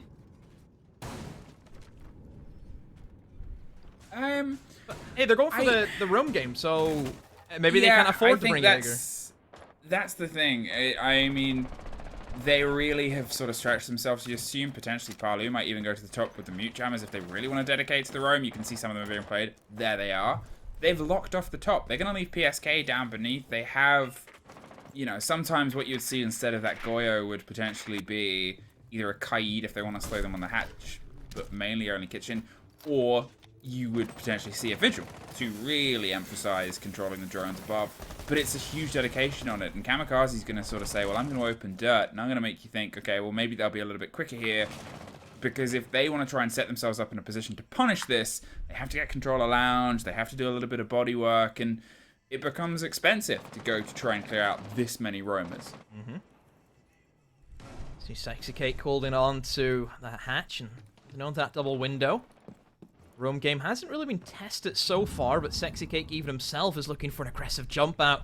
He will let his location be known to NIP, but Sexy Cake, he's a full strip club he can run into if he needs as well, and has to be careful. That could have been bad timing for him if he rotated it back into full table, but nope, just sits back and waits. NIP looking for only really kitchen dirt. I think they're trying to just completely avoid the roam game altogether and force their way into the bomb site. That seems to be the game plan for them. As they steadily go for that lounge control, as I talked about before, they're trying to get a handle on just how much is being dedicated to play around the map itself, to where the punishment might be. You think of the fact that we're already down 2 minutes now. They still have to do the bodywork onside the site itself. It is a hefty wide site, and now that they've been able to take that much time out and still kept themselves alive in this 5 versus 5 firefight, it is playing into Liquid's favor. NIP are going to have to do a pretty sharp execute here. But it's going to start with a fight over a Mozzie on a billiards table. Sexy Cake has to be careful. Psycho is right beside him, and oh, Psycho finds his man. Muzi also opened up onto Palu. And now we're left in a 3 versus 5. Liquid hasn't worked for them. NIP just creeping around, playing very, very slow, very patient, and getting gifted kills, but that was the complete opposite. Pino trying a very audacious play into the bomb site. Nesco takes an impact to the chest and has to push back now as that Sophia is bearing down his neck. Moringa finds another, and Liquid have turned the tide. Muzi has to get this kill, but there's Nesk. He was aware of the man, but he was not ready for him. Kamikaze has found another kill, but PSK has found another, and a double for him. Liquid have completely turned this round around for them, and wow, what to say apart from Liquid really digging in deep and winning those engagements. It was a sudden turn of force. It was a sudden realization of, well, we've got to try and get a bit of control of this. Things started to go into NIP's favor, but from that moment on, it then became Liquid. They had that little bit of a backline, they had that bit of an intel, and they stuck themselves in on the win your ones mentality. They won them. Now they got to head to CCTV and Cash Room, though, where that might not be as easy. You can't really do the big waste time rotation and roam game here, but otherwise you still can sort of push yourself off, and Vigil is a great operator for that. There was the spray, there was the start, and the capitalization and the lockdown there that came into Liquid's favor. A bit of early round energy for them to build behind is now that Vigil's going to try and put a full stretch into the roam. So, Liquid now move into their second bomb site choice. It will be this top floor. Will they extend into Catwalk? That is my question. Are they going to have a rotation hole? Will they perhaps double reinforce up that wall, which I do see quite a lot whenever we're dealing with a Maverick and a Thatcher ban, is teams will fully reinforce Garage. Mostly because trying to get off walls is very, very difficult if you don't have Thatcher and Maverick. And if, you know, there's some bandit charges on the wall and... Oh, dear.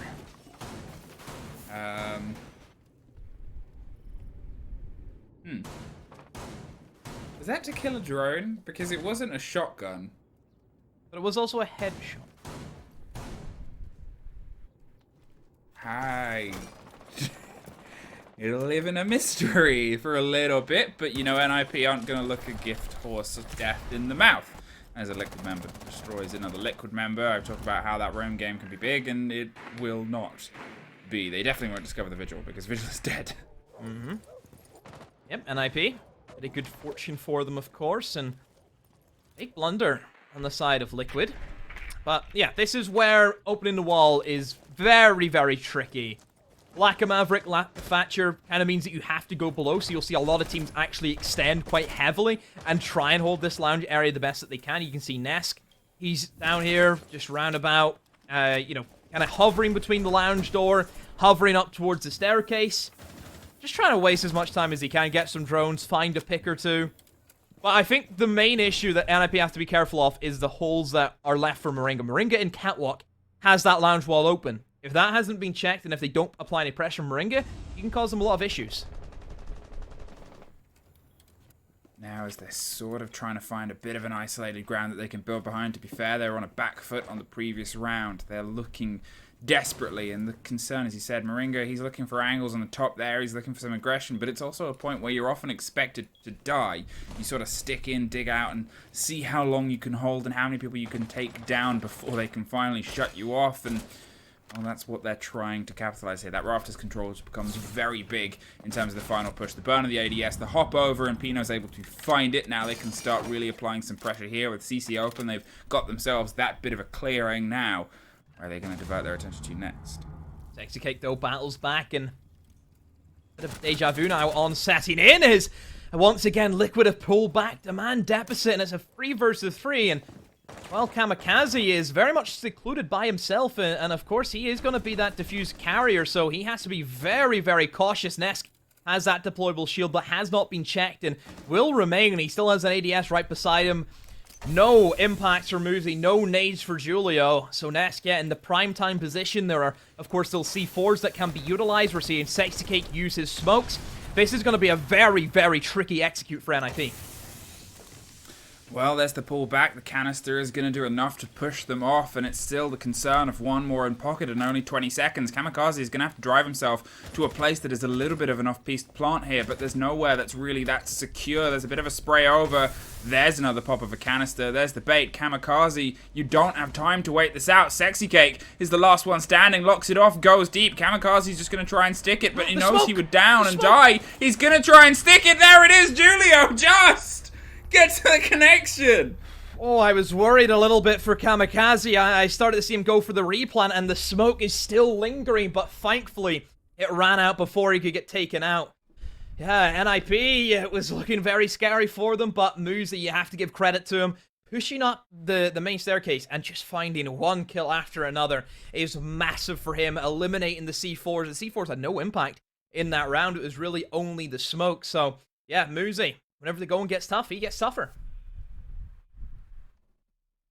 Wow, Jim Bedroom, Liquid, they just can't quite get the connection, but that execute is a couple of signs of worry put on it. I think it was a bit shaky. They hadn't quite got the anticipation. It was a coordination of being like, listen, there's a canister, I'm not going to go for the plant, it's a 1 versus 3, we can go for the push. But then suddenly you could see that they've got this moment. The time is going to run out. They weren't in a position to try and push onto Sexy Cake. They didn't want to put themselves, you know, into the 1 versus 1 situation, which it would have been if they had lost the firefight against Sexy Cake on the top of red with the swing round from the opposite side, rather than watch for the movement and go for the plant behind servers. There's that cost, but oh, you left it late. Okay, let's see how this plays out for Liquid. They haven't, of course, started off with the TK, which, you know, we can see the improvement already. You know, that's great adaptation for Liquid. I mean, it's growth. It's growth, you know. You bring yourself in. It might have just been for fuel, for power. Get themselves some energy. NIP bringing the ace now, also, which is very much, you know, similar to Thermite in terms of the size of holes that he can make. We know Habana is much more well-rounded for hatches, of course. So bringing the ace, I think, a bit more of security for the Thermite. more than anything. And whenever they're probably expecting, of course, either the cache or the gym, there is a lot of reinforced walls you want to try and open up. So yeah, definitely I think the Ace and the Thermite combo is going to do them well. Now, as they go for a bit of a stretch down on the bottom of Red Stairs, they're looking for the pressure here to see if they can flood it up. There's a pop from above, though, and there's a spray. They're just trying to clear the space here. They're seeing if they can punish those that have otherwise extended their way through. Oh, they are just seeing the slivers of a body, and Cake will know that the pressure's sort of mounting. There's nowhere massively comfortable for them to stay. Psycho's causing a lot of problems from underneath, but it's Pino that is able to get the first there, and this isolates them, because now that they know that that window's fallen, where really can you go? There's a route. Nesk digs his way across, takes one, yeah, fantastic, and drops Musi. Yeah, NIP. So what they do now, losing out on that Sophia, who was so pivotal for them, I feel, in that last round. Psycho will now take up the mantle and picks up the pieces where his teammate could not, and Nesk is gone. Pino finds PSK. It's going to be a double for him in the round, and Paulu is forced back now, and oh, into the sentry turret. Waits, Pino mows them down as they come into his line of sight, and Moringa in a 1 versus 4. This will be a tough one, even for Moringa's standards, the clutch out from a minute still to go for NIP. It's only going to be a matter of time. Just a question of how many bodies will Moringa take with him. Moringa going for the swing, and, well, the answer to that is 0 bodies with him to the grave. Yeah, it's no bodies. No bodies, no body. No whammies. No whammy. No way through. And that's one more round for NIP. That's one more on their attacks here. With the sort of bans that you have in place, it's actually sort of cited that that pair of attackers... that pair of removal attackers makes it, in some people's books, this is the hardest attack when you don't have your Thatcher and you don't have a Maverick. Yeah, Maverick Thatcher, very, very difficult, I feel, for attackers to eliminate a lot of the kind of strong operators that we associate Clubhouse. You know, you look obviously at your Kides, which was banned out by NIP, quite rightly so. You know, you're not running into a Clubhouse where you're dealing with a Maverick and a Thatcher ban, and Kai's been allowed to run about. So yeah, definitely yeah, you can see the struggle. But then again, I don't feel as if Liquid have went too heavy on the actual denial of walls. They've only really had some mute jammers, not as if Bandit is being shown today. So yeah, not as bad as what it may be made out to think. So, NIP, they've driven themselves in now. They've secured what for a lot of teams would dictate with these bans and these operators and this map a good start. Liquid have to try and find a little bit more, because 3-3 on the turn of the half, I think, could spell a bit of a worrying story. It means Liquid would truly have to step up in the latter half of this, though it's NIP's map. Still the pace that you've got to try and bring yourself into here. They have some flooding with the danger of roam, but slight changes, slight reinforcements elsewhere. It seems like they're not going to try and pull as much focus potentially, or I guess it's always hard to gauge. Now that they've got 2 upstairs instead of 3 at the start, maybe they just want to make sure that those 2 have a little bit of a lifeline in the middle. So NIP taking their time and making sure they don't give away those early picks. You know, Liquid can get very, very fired up. They have that man advantage. This is going to be the basement. NIP can easily swoop in, open up the hatches. No problems whatsoever. There's still roamers that they have to deal with. I mean, NIP did a great job at finding those early picks. I think they were sat at, what, 5 versus 3, and then all of a sudden, Liquid come out of nowhere with just a bunch of kills, and it really shakes up the round and the dynamic of really where it was going. So, NIP currently leading this match. How will they cope with a bomb site that they have lost in the past? They're just trying to funnel some of these verticalities into their favor. They're a little bit extended, a little bit dangerous. The the Twitch is driving their drones. That's not an Echo drone, that's a Twitch drone.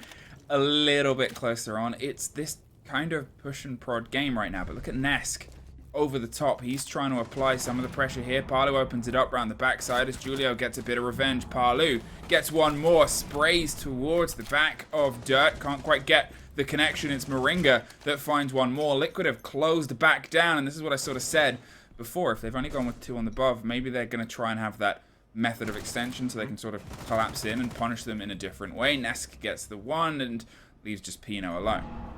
Yeah, very good collapse, I think, for Liquid, being able to find the kills, and yeah, their home game.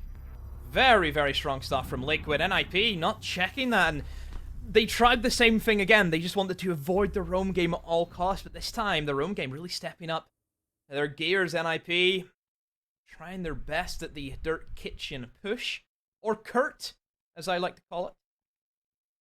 Wow. Kurt? Why? Just easier to say. You know, one syllable rather than saying, oh, okay, guys, let's go for a kitchen dirt. Kurt, there you go. Simple. Okay. I mean, it sounds more complicated at first, but you know, I suppose if every second counts, you know. It is a classic comm, obviously integrated into the UK community. Okay, that's a big claim to make. It is. You ask most people, oh, what's Kurt? People know that's kitchen dirt. All right. I hope you don't test the theory. I hope you don't test it.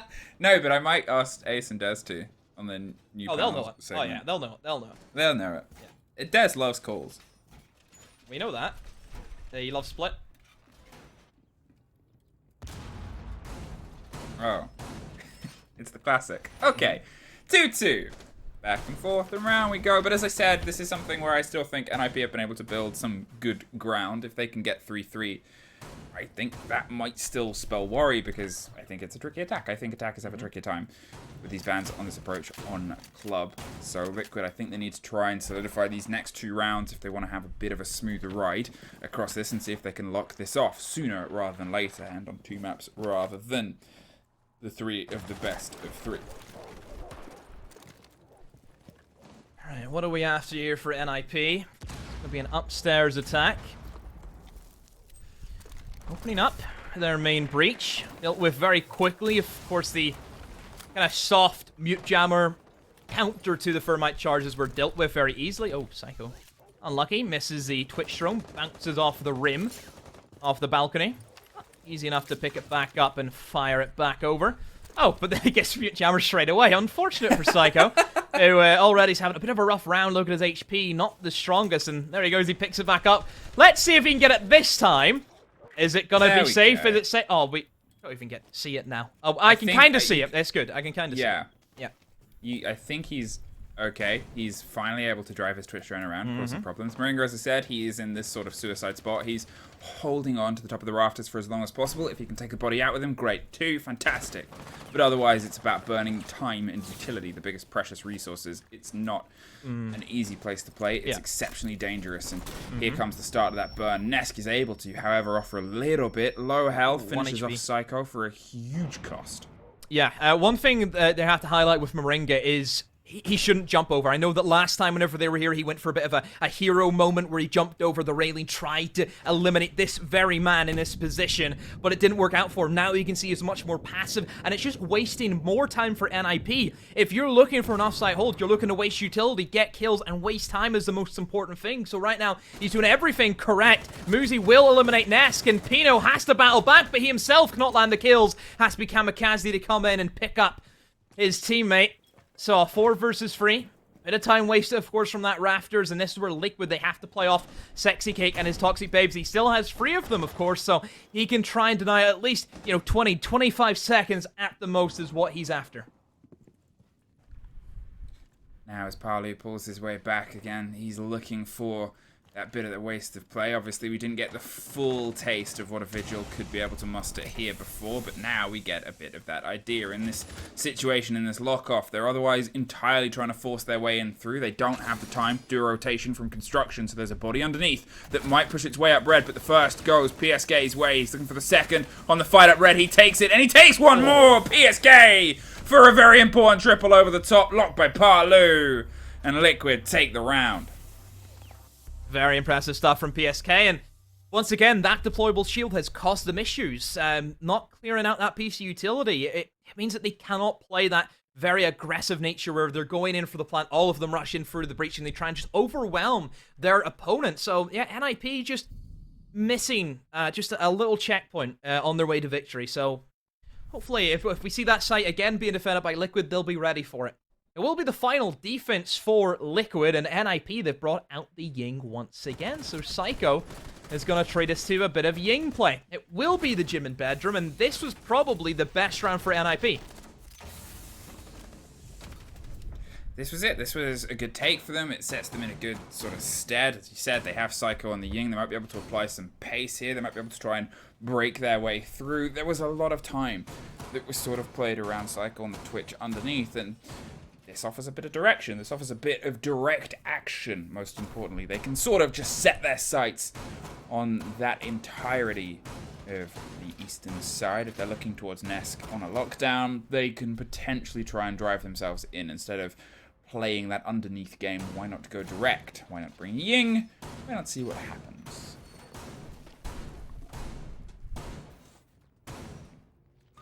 Gym and bedroom, here's the setup.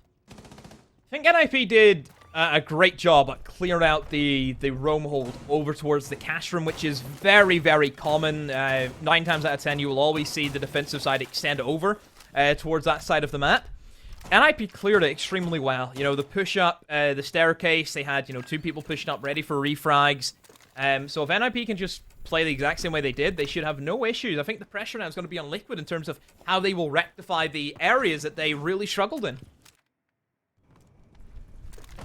It's that sort of reconstruction, I suppose. It's that sort of, how do you have answers to questions that might have been posed in a shorter space of time? Is this a plan A take and a plan B take? Is this them, I guess, trying to learn from the plays and the mistakes previously? Is there going to be that little bit of growth? Is that going to be a lot of bit of growth? But now they're looking for a quick, immediate entrance here. The Candelas pop inside logistics as they go for the drop on the shoulder. Psycho's able to win the first. Sexy Cake gets the battle back now as they find themselves locked off on the hold. Sexy Cake is isolated. Parlu wins a very important fight. They're trying to claw their way back in. PSK has the lock on the inside.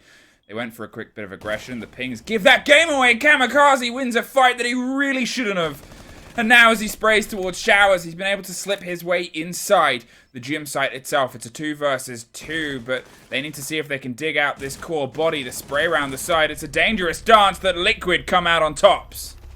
Yeah, great 2v2 being played by Liquid. Kamikaze, a very important kill that he was able to find, but they could not capitalize on that great moment of gun skill. Liquid take a great lead 4-2, a 2-round buffer now between them and NIP. But now this is where we will have the halftime switch. Liquid on the attack, NIP on the defense. NIP right off the rip, locking in a Mira. Mira and Clubhouse, other than gym and bedroom, I feel isn't that strong. I mean, it's that sort of... It's like I look at basement and I think, okay, typically it's, I think back to really old days, whenever Mira wasn't, you couldn't ban any operators back then. Mira was always played on Clubhouse. You always had like double Mira windows on the triple wall. Nobody could really push past it. I think now we've had the metas develop where we see a lot more kitchen, dirt, blue kind of areas which is being pressured. Mirror windows aren't that strong. Yeah, there's no good mirror window to really stop anyone dropping in towards kitchen, which I think is a big reason why we don't really see her. Then look at cash room. Sure, you have, the classic mirror window that looks directly onto the construction entrance inside a cache, but typically teams will attack from garage, will attack in from the main breach. Well, in LATAM, of course, anyway. And then you look at gym and bedroom, which is probably the strong site. You can place one inside a bathroom, looks out towards jacuzzi. That's also very strong. I just don't really know where they're going to be able to set up these mirror windows that are going to have, a big impact that is, it's worth bringing a mirror window over somebody else. Yeah, I think that's always the conversation as well, is when you're looking at Mirror and you're looking at the pace of these takes, what else could you sort of bring in that mantle? What else could you sort of have utilized, especially with the changes that you've got? And I think that's what would you look towards the potential instead of the Mirror on this lineup? I think Goyo has been a bit of a fan favorite on this bomb site. I think we see a lot of Goyo shields being placed inside of corridors. Typically, we see the one on the double door of church, and it looks down in towards main stairs. I think that's a very common one. I think just deployable shields in the basement is going to be strong. There's some strong areas that you can place. It just gives a little bit more cover. Yeah. Well, let's see if those mirror windows are what is enough for them. Moringa with the buck. He's He's going to try and be a bit of a driving force. Haven't seen the biggest play on him, but he is, in the right hands, a very powerful operator. Okay, you can be quick with the skeleton key, but it's also being able to utilize that to clear close corners. You'll sometimes see them drive that as their swing round, but also the pace of swapping between the skeleton key and the gun is, for a lot of players, the reason that they bring it is the preparedness of being able to go, whereas a sledge might feel a little bit isolated, especially if you're trying to open things like kitchen floor, where you're hammering, you're moving, you're hammering, you're moving. The butt can kind of be a little bit hyper-aggressive, can try and shoot out the people that might be trying to blow them out from underneath. Just frying up about Cam, though. Tasty. Yep. So, Liquid making the rounds, opening up the hatches, which is fairly common in terms of what we find. You can see that mirror window being placed in the triple wall, looked in towards Moto. Obviously going to be pretty strong if we do see Liquid want to opt for that triple wall push, but then again, there's a lot of times where I will see teams walk down the main stairs and use some hard breach to actually open up that triple wall and really neutralize that mirror window entirely. There's the Buck trying to do the work, as we said. It was called and seen by Psycho, but suddenly with the amount of pressure that's otherwise coming down around Blue, they've got to pay a lot of attention towards it. Nesk has driven his way in so deep, but loses out to Psycho. Great swing round. The C4 is trying to catch this Buck. As I said, they're trying to be a little bit aggressive, swapping between the skeleton key and the gun itself. The Habana has a semblance of safety. It did stop the X-Kairos popping off that C4, I believe, so they're going to have to utilize even more to get it. 20 seconds, though. And the long arm smoke over the shoulder is enough to stop Parlu, who drives their way towards Church on the split side. They still got to try and win this fight here, and that body is still behind the second box, just on the slight of the A-frame there. Moringa with the double is the one that drives them into the Church itself. The spray on the backside of Julio is just locked out, though, leaving Kamikaze alone. Isolated on the opposite side. Finds one, finds two! Kamikaze! No way! Unbelievable! The quick switch from one player to another. Kamikaze keeps his team in it. My, oh my, Liquid. Not having a diffuser, they had to rush into that shotgun with open arms. They said, take us, Kamikaze. Take us away. And he did just that. NIP. What a way to kick things off your defensive half. A very rocky round, but again, I think that just sums up NIP in a round. You know, it looks so bad for them at times, and then out of nowhere, these things happen.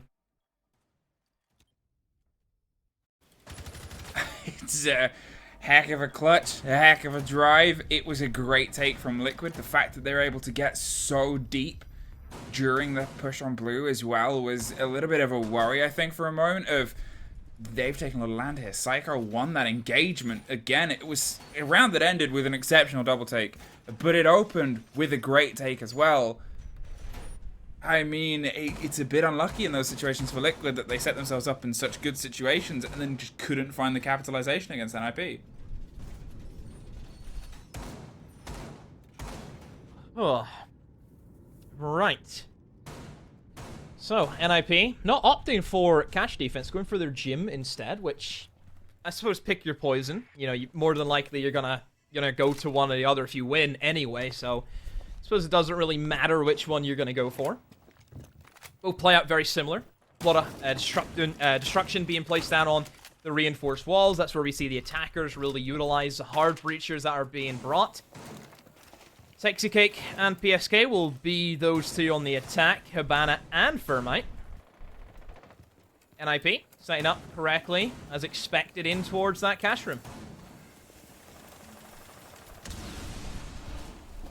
Now, as they start to angle themselves against this big burst of energy on the top of red, this is a pretty standard hold. You have as much heft there as possible because it's the last bastion of any hold across the top. You expect CC wall to be popped open, you expect rafters and logistics to fall as well, but red is that unending sort of battle. It becomes the extension. It becomes a great place for a mirror as well. If there was a site where I think you might be able to offer it here on the top of red to give yourself a bit of an angle towards the potential of construction if you expect a bit of danger from construction. They've actually got themselves all the way up in shower as well. They're sort of toying with the idea here, and it seems like they're just going to pull back just a little.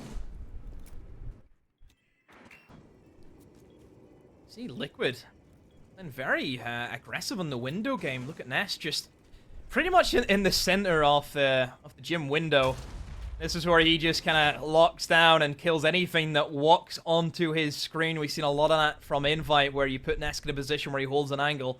Nothing gets past this man. Nothing whatsoever. He has almost seems to be infrared at times, and it's just got the heat seekers and just instantly kills you. So, yeah, watch out, NIP. Nesk is looking to get involved. Seems to be a quick aggressive push in towards the actual Jacuzzi breach, and Moringa, that's a great pick on the Kamikaze, and almost is going to find the second. NIP do battle back with 1 kill, but still advantage into Liquid's hand. Never mind, as Muzi finds 1, the sentry turret is down. I repeat, Nesk has been eliminated. A 2 versus 3, Palu and Sexy Kick have to go big. They do have the diffuser in hand, and 30 seconds ago, they have a bit of time to work with. Sexy Kick's been able to slow creep their way in. Might have not just seen the shoulder, the knife on the frost mat. Is a clever play. Is going to burn the flashes, but cannot at first find the connection on the rotation. There is some pings. There is a bit of movement that comes out. He's dug in on the close corners. Gets 1. Gets dropped. Palu swings his way around. Knows he's got to try and take the fight there. 1 man has slipped past. Muzi was paying a lot of attention. NIP find another, thread themselves back in. Yeah, NIP playing very heavy in towards that construction. It gives them great flexibility in terms of if they want to go to office, if they want to play onto the bedroom door. And yeah, I think they won their gunfights. That was a very heavy gunfight-orientated round, and NIP came out the better in those engagements. So yeah, NIP battling back. There's 2 rounds in a row for them, a 4-4 even split now, and this is potentially where we could sit here and wonder, hey, is this where NIP have their own momentum and they start picking up their rounds in Clubhouse, which is what we expected. This is their map. This is a map that they're very, very strong on. We know this, and yeah, it's, you know, we've seen them 7-1 against Liquid earlier last month.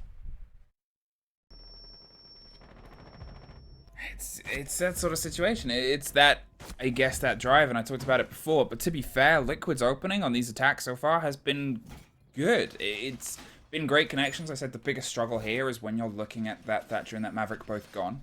You're looking at what becomes a very sturdy map, and it becomes trouble to sort of find your entrance. Here, they're able to do that. It's just the follow-up from NIP has been so solid. They've been able to clutch out these very important engagements. They've been able to hold firm against the sort of overwhelming force of Liquid so far. PSK still having a great game as he was in the previous one. Ness hasn't quite been able to connect the same way, and at the same time, you're looking at NIP still pretty much level across the board.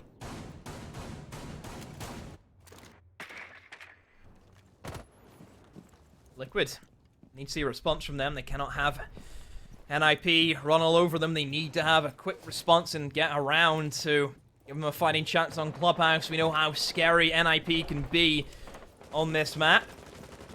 Let's see where Liquid want to go. Will be this cash room now. First time for NIP defending in this matchup. PSK will struggle, of course, with that mute jammer on the wall, but I'm sure his team will be able to eliminate that in due time. He's calling out, just waiting for his team to move her downstairs and either impact it from below using Nesk and his impact grenades, or maybe switching over to a nade approach and use Palu.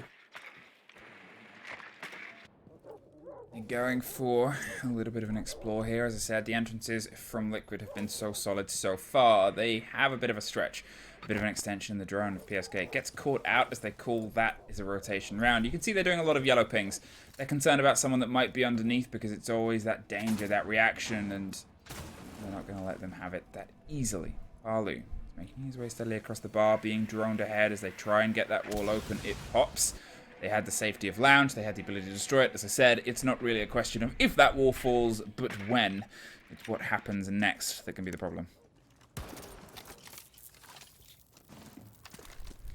See mute jammer still lingering, and it's causing Sexy Cake some issues. Palu has rotated downstairs. He's inside a bar right now. Just wonder if there's anyone who's going to try and challenge him. At the moment, NIP are happy enough just to try and play in towards their bedroom. See one roamer in towards the mattress now, will be spotted out and quickly gets a move on.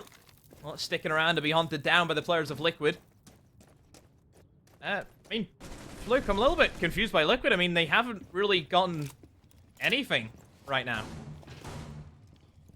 I think that's it, is for all the compliments I gave on their approach before. You can see, obviously, Julio is going back into a space that they spend a lot of time droning and trying to secure here. Kamikaze's there too. Liquid is sort of eyeing up where they want to try and go for their approach. They go for the quick swing round, sure, but 40 seconds left. They still have a lot of structural work that they need to do. They've got a lot of positionings, and, well, the first punishment goes against them. Palu's taken out by Julio. As I said, it was a space that they thought was potentially in their favor. It has proven otherwise.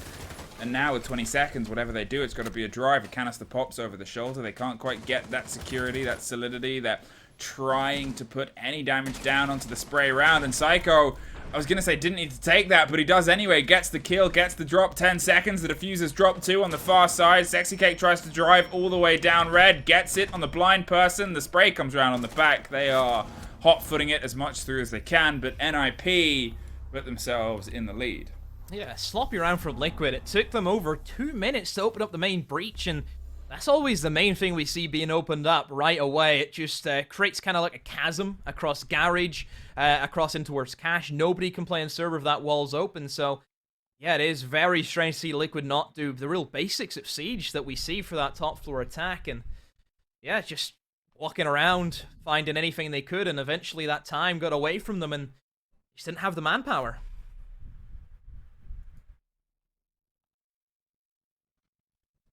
Okay, Church Arsenal, NIP, this was a little bit of a decisive round, I think. Obviously, it came down to a 2 versus 1 clutch. It opened up with a sort of clutch take. As I said before, it was built on these big moments. Liquid's approach on this was good. If they can try and find a way to solidify a little bit of the middle part of it, they might be able to drive it into a round win. It's not explicitly NIP's, though they've threaded 3 rounds in a row. They could have. If 1 or 2 fights had gone a slightly different way outside of the one we just saw, I think the first 2 could have easily gone into Liquid's favor as well.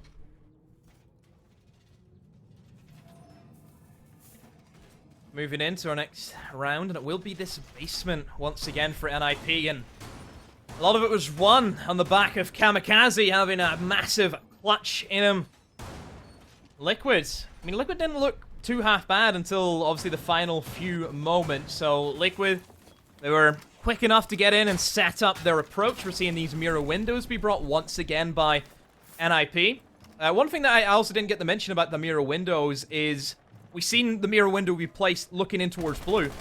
Liquid actually used a smoke grenade to cover off that line of sight, and we kind of seen NIP, they were really struggling not having that vision. I think Ness then was able to move into blue in a great position, but then Psycho really sent him one with a great reaction shot. So there are a lot of elements that could have went in Liquid's favor, which potentially could have meant Liquid could have won that round. But hey, it is what it is. There's 1 in a million ways. If Doctor Strange has taught me anything, it is there's more than one way. You know? There is life lessons to be taken from Doctor Strange. And here it is. Here is this different approach. Here is this, I guess, conversation about how much do you change in the chop-up? How much do you think went wrong? It's always that moment, isn't it? It's, do you think it was something that went wrong in the operator lineup? Do you think it's something that can be fixed if you just ran the same thing but ran it sharper? Or is it something that you think requires more of an approach? These teams at this level, with this caliber, 2 of the best teams in the world, they're going to have alternates. They're going to have, different skins for the fighting game. Different things you can apply in different movesets, and it's making them sort of connect in that consistent dance as the Jackal is now going to try and get a bit of a force around the corner here, but do they know how close that Jaeger is? They are a bit concerned. You can see Palu finds a footprint, will be the Jaeger, and that, of course, was the man lingering inside of blue. He slowly makes his way back down to the bomb site. That's going to be all 5 of NIP accounted for right now. Where Liquid can start moving in and setting up their approach. Very standard stuff from Moringa, clearing out the back of the armory. I think we're just waiting for Sexy Cake to... Here he comes. It's a bit like the postman, isn't it, Fluke? Just comes and does the rounds. He's there, he's delivered. And he's popped open the mirror. He goes in his cargo shorts back into his red van. And he's off. He's off. And Sexy Cake is going to head over to the other side. They're going to make sure that they can get this hatch open. They're, I guess, just a bit concerned. Oh, there it is. They had a little bit of a problem there with the partner, but it's open. And with 30 seconds, I mean, it's glad that they solved it now. That was an important impact there to drop that. That was another important C4. They're going to have to pop it, and they're going to have to push around the back. PSG dropped on the far side of Moto. Nesk needs to try and put the pressure and the pedal to the metal on the far side. Swings round, just looks away, but still rewarded with the kill. A 3 versus 2.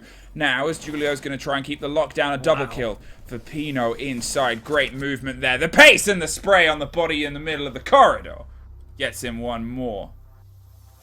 Another round where Liquid, they look so good. And then, all of a sudden, NIP come out of nowhere in church and just fight back. NIP playing out of their skin to stay alive in that round. And now they go to match point in Clubhouse. Of course, as we know, they need this map to carry on the series and take us to the third map. Liquid really struggling for their basement. One round for NIP will seal the deal, and it looks as if they're going to try and opt for their gym and bedroom defense. Well, match point 6-4, but the thread of 4 in a row. It's that sort of mantle and the precipice that Liquid find themselves in. Energy is still there, but as I said, it's getting that thread together. It's just sort of finding that, I guess, control in an execute. NIP, they're able to sort of build themselves that last bastion, that ballast against a lot of other teams. Liquid would have been able to thread so many of these attacks together. But against NIP, who have consistently just won these tough engagements, these tough clutches, these tough situations, it becomes trickier and trickier. It becomes a bit of a nightmare.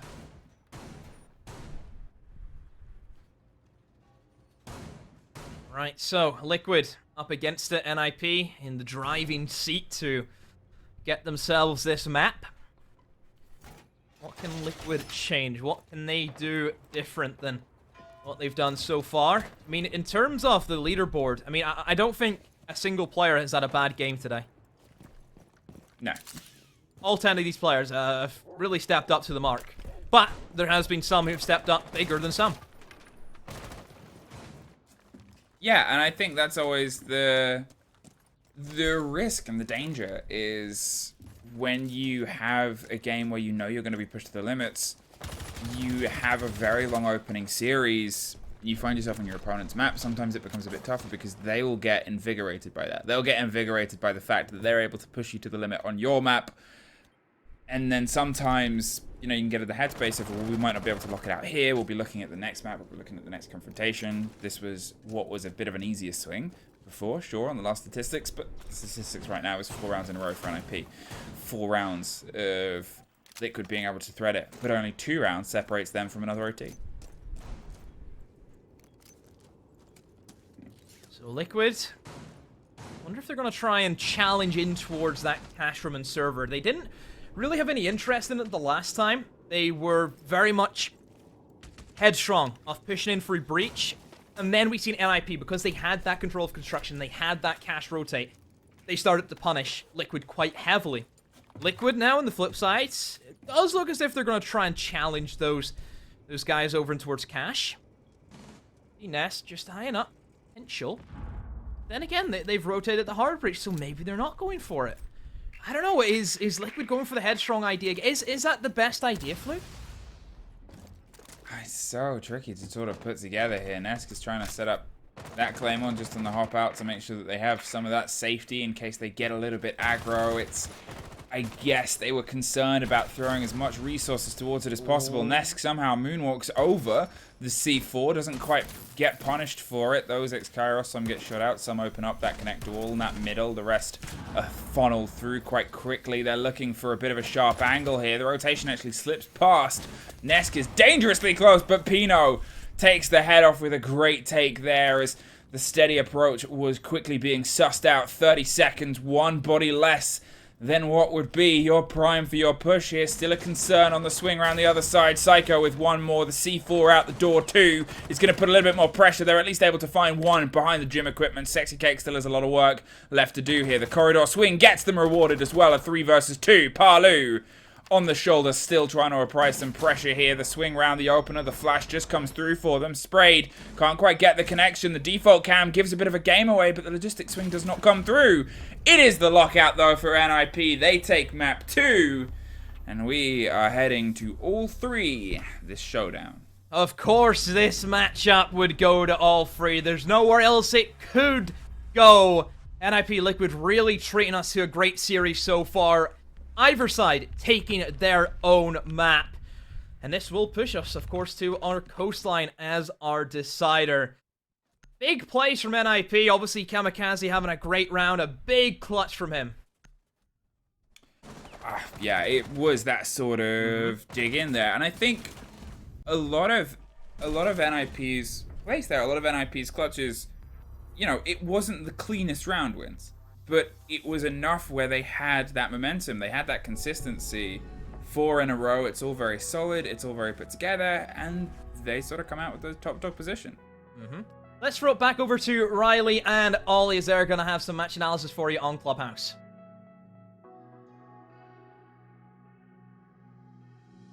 Now.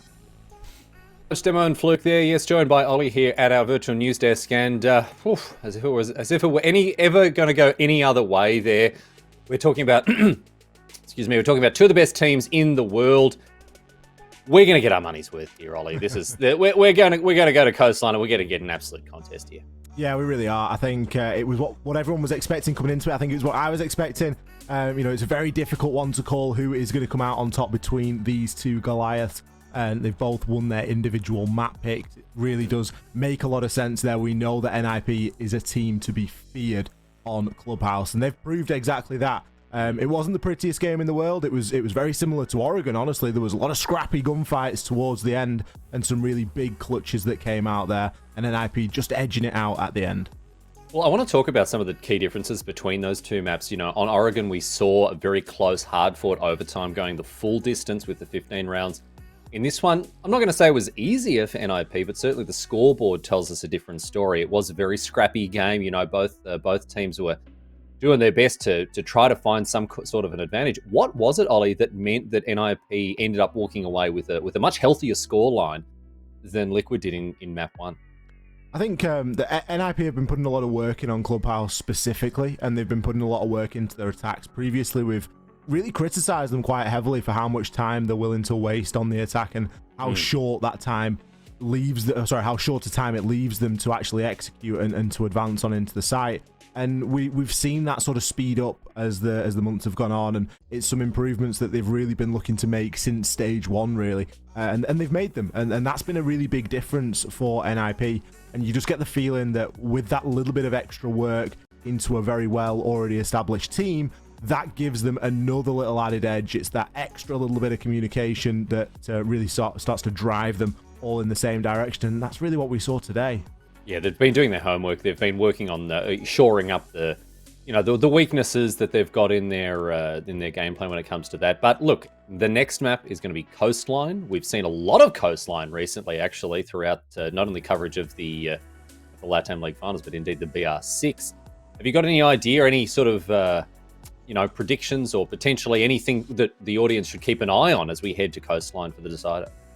I mean, Coastline, again, it comes into that sort of best of 3 map category, which I know you might be sat there scratching your head a little bit, Riley, with that statement, because we saw nearly a whole weekend, or a whole day, sorry, inside one of our weekends. Yeah, we had a couple of weekends ago, we had 3 out of 4 matches played on Coastline. It was unbelievable. You really got introduced to the map in a big way, and you got to see every nook and cranny of it. And I think that maybe is in anticipation of what is to come, right? You know, we heard Liquid, they were saying that Furious Execute, when they beat Fury, they were like, we wanted to play Coastline this weekend. That's what we wanted to do. We wanted to try and get better on this map. And we wanted to play some aggressive teams on it, hence playing Santos and Furia on Coastline. They didn't get both results, however. It was a very close game on either one of those. So Again, a little bit of a tricky one, I think. I'm not too sure really who this one favors. Team Liquid's recent form on Coastline has been a little bit shaky. It has, yeah. I mean, they went, what was it? Was it a full overtime 8-7 against Santos, I believe, that they lost? Yeah, it was like 2 overtimes or something. It was an overtime with Santos that they lost, overtime with Fury that they won, but again, it wasn't very clear.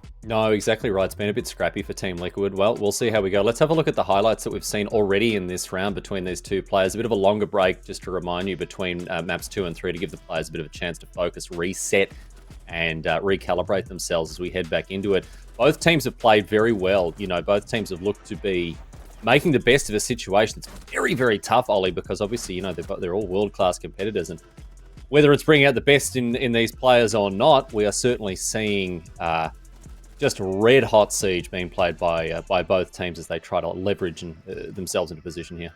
We really are. That last clutch that we've just seen there from Kamikaze, you get the feeling that was a big momentum swing there for NIP, and it came down to that inside of a couple of the rounds.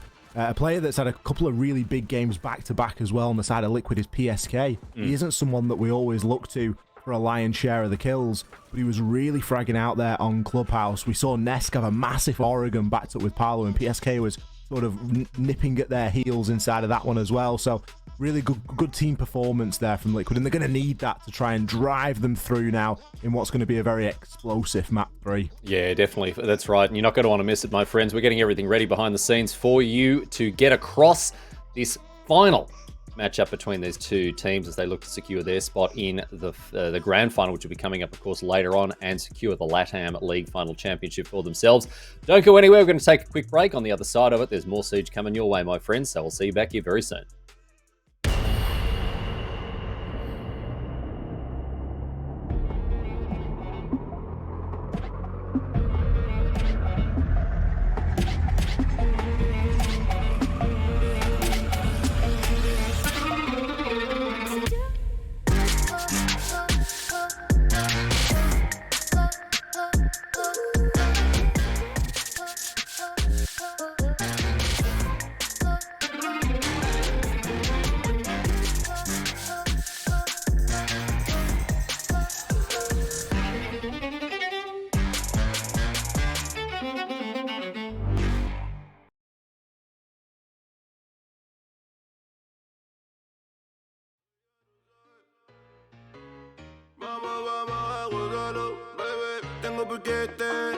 La gente dice el chamaco le mete, ey. Solo en la cabeza tengo los billetes, tengo piquete, estoy bien. No tengo de 100, pero tengo los míos, hermano. Aquí estamos todo bien, ey. Me gozo la vida, pa' mí es la ley. Con todas las rolas como Purple Rain. Sin nada de flex o jugando gays. Me gozo lo mío, gente, estoy safe. Me gozo la vida, pa' mí es la ley. Con todas las rolas como Purple Rain. Sin nada de flex o jugando gays. Me gozo lo mío, gente, estoy safe. Cuando necesitas muleo sé que te pone coqueta. Porque no busco trabajo, al menos vendiendo paletas. Gozo la vida, trabajo, lo tuyo no te comprometas. Me gustan independientes, también que tengan sus metas.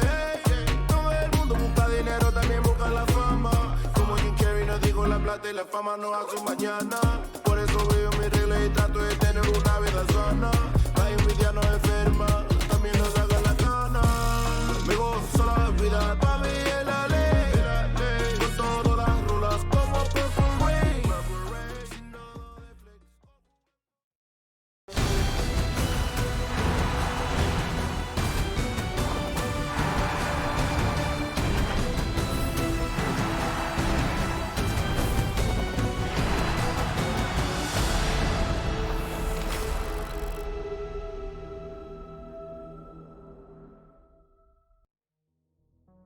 G'day, sports fans. Welcome back to live coverage of the LATAM League Finals Friday night at the desk alongside Ollie. We are gearing up for our third and final matchup between NIP and Team Liquid. She's all tied up once again at 1-1. Of course, we're heading to our decider, and that decider is going to take place on Coastline. Now, an interesting thing here, Ollie, is both teams' recent performance on this map. Talk to us about what the pedigree that these players are bringing to Coastline here. It's been a little bit of a shaky one, honestly, for both of these two teams. Recently, in terms of sort of play rate for both sides. Whilst NIP have got 4 wins on there, a couple of them are against teams that maybe you wouldn't expect them getting the upper hand of. One of them is in a charity tournament as well. So you can really take the statistics out of this one with a pinch of salt. And, you know, I mean, the statistics for anyone that are interested is 5 plays, 80% win rate for the side of NIP. Whereas you look on the side of Liquid, 6 plays, 83% win rate. So again, not too clear cut at all. Both of these two teams played this map against Santos inside of stage 2 in the BR6. Santos took both of these two teams to an overtime on there. Now, anyone that's familiar with BR6 or has heard of Santos before, you'll know that they usually sit toward the bottom part of that leaderboard. So both teams have been pushed and pressured on this map previously. Now, moving into this game and looking at how they're going to stack up against one another, obviously, we know that gun skill's there. We know that pedigree is there on both of these sides. And it's really just going to come down to those explosive engagements. I expect to see a little bit of targeting inside of the ban phase as well, as that's obviously going to help dictate who has been playing well today. That's something that you can start to bring in when you've got Coastline as the third map. So really, it's up for anyone's at this point, and that's what makes it kind of exciting. We're essentially in a best of one now, Riley. Yeah, absolutely. A best of one between the two, you know, arguably the two best teams on Earth, playing for everything here, my friends. We're gonna chuck it right down to Coastline here for this deciding match. Deciding map here between excuse me, between Team Liquid and NIP. It's time to head down to the casters with Demo and Luke. Literal. Sorry, I'm going to speak English. All right. Hey, we're back. We're back here, and we are ready to rock and roll. One more map in the showdown. A full stretch of a best of 3 between these two teams, as we had in the opener game as well. Everybody is really sort of driving their way in on these sort of, I guess it's still dedicated. It's still everything to play for. That's what I love. I'm glad that we've come into a tournament where everybody is really just throwing themselves in. Yeah, it's at the end of the day, it's going to be bragging rights, as we know, for both of these sides. You know, they're fierce rivals inside of Siege for the past 4 years. You know, these guys have battled against each other, and as always, one another wants to top one another. That's just it. Who wants to be the top dog of Brazil?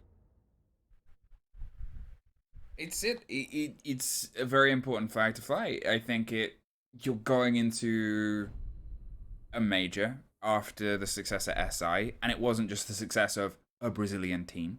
It was a success of the Latin America region as a whole. It was the success of multiple of these teams, and we're seeing them sort of wanting to continue that pressure, that presence, and you only get better, you only keep moving the goalposts for the opponents by moving them for yourself, by driving the game and the sport and pushing yourself further and further and further.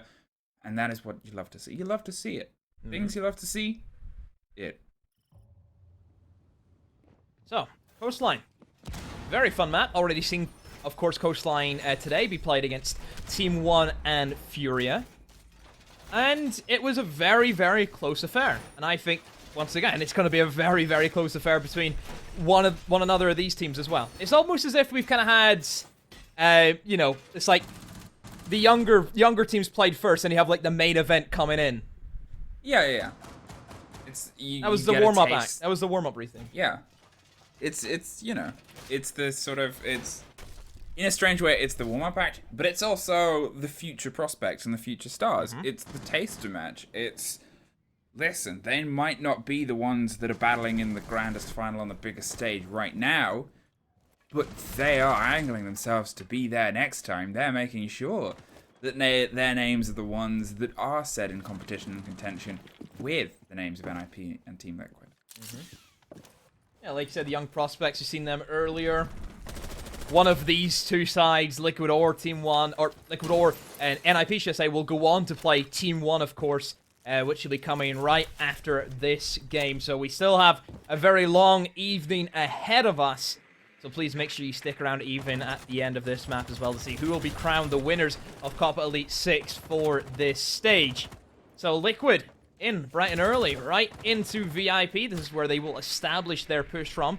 more than likely will try and pressure that kind of wall that we see be opened up that creates the crossfires, that makes sure that nobody can rotate from the billiards into hookah, and of course vice versa. So, yeah, very, very strong wall to open up. Paulu, outside. What's he after? I'm guessing just holding down the angles, as I believe we do have.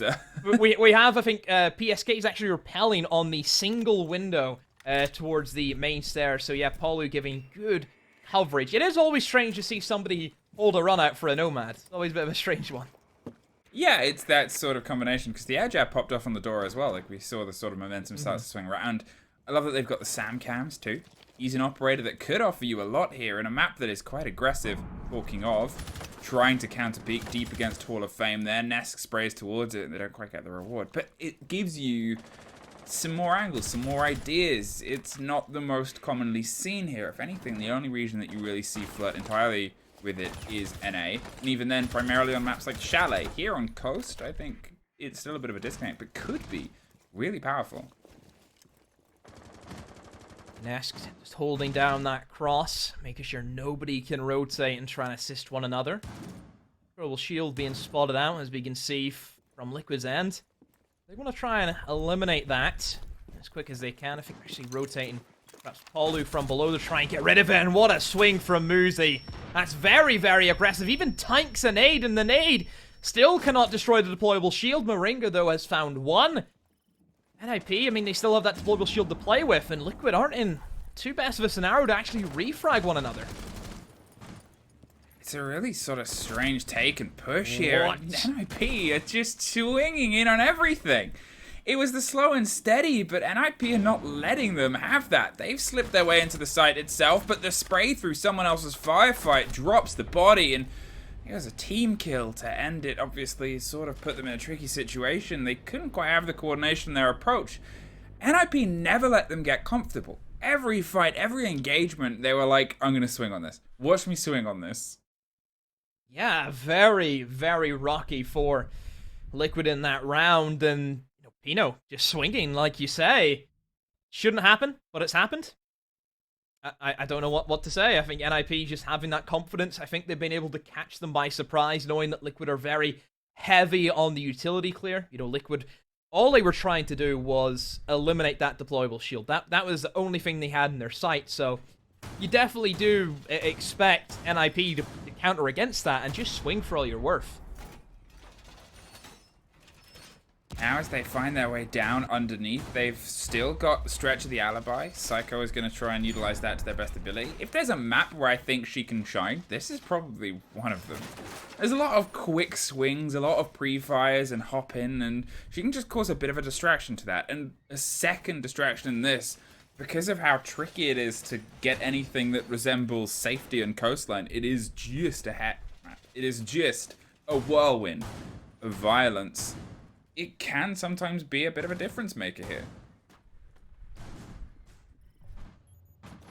So we move straight into Sunrise. Kitchen not being the choice for NIP. Instead, they want to opt for their Sunrise and Blue Bar hold.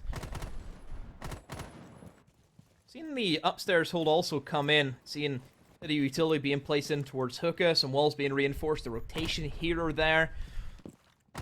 Like we've seen previously earlier today between Simon and Furia. That hookah was always a big battleground. We've seen teams try and hold that nearly every opportunity that they could. But 9 times out of 10, I think we've seen, ultimately, the attackers would always gain control of it quite easily. Because, in fairness, it is a very easy area to take control of. I think the fact that you have a massive double window that cuts off any rotations inside of billiards, it really hurts the defense quite a bit. There is those Sam cams on full work here, trying to get an impression of just where the bodies are inside. They want to see if they can lead their way in, but the drone is doing just as much work. Hey, there's a knee. There's a 2-ping. There's a little bit of a spray from range. They don't quite have that concern. They're still concerned about the potential of a swing round. There's a pop of a canister close on the doorway, and Palu's playing a game here, seeing if they can pop their way out, but there's still a body in billiards, and Liquid, they're just trying to formulate an attack strategy here. Another time, we're just trying to give nothing away to NIP, but then again, it's not as if they've gained much control either. They've spent A lot of the round just kind of sitting outside of Sauna, trying to waste some utility, but in terms of map control, they have literally nothing right now. Not a single player is inside the building. They're looking to push directly into Sauna and nothing else. They're going straight for a Sunrise take. They have no interest in going above. The only worry I have is there are still C4s on the board for NIP, and they still have to respect that. And that's it. They sort of have to play at a bit of a caution here. They've got to play at a bit of an arm's length because they haven't been able to get that sort of control. They haven't been able to get that sort of space at the same time with how I've sort of said NIP are just making them uncomfortable. They keep swinging on. They keep exploring their options and trying to put some damage in from another spray, another pop round the corner with the diffuser cold. It's a little bit of a trickier approach here through that handle, but there it is from above the hatch. Moringa gets the drop, gets a pretty easy pickup, but you're looking at 30 seconds left. Palu is low health. The diffuser's still in a tricky situation. They're trying to find and wrangle those loose players and see if they can drive their way through, but with Moringa getting one more, he's doing most of the driving work right now. Yeah, Moringa, massive stuff from him. Let's see if NIP can try and muster up the courage to battle back against him, and yes, they will, but there's still a trade, though. Palu is there, and PSK with the final one. Liquid somehow winning a round with literally nothing. They took, what, 5% of the map, and that is it? And that's all they needed.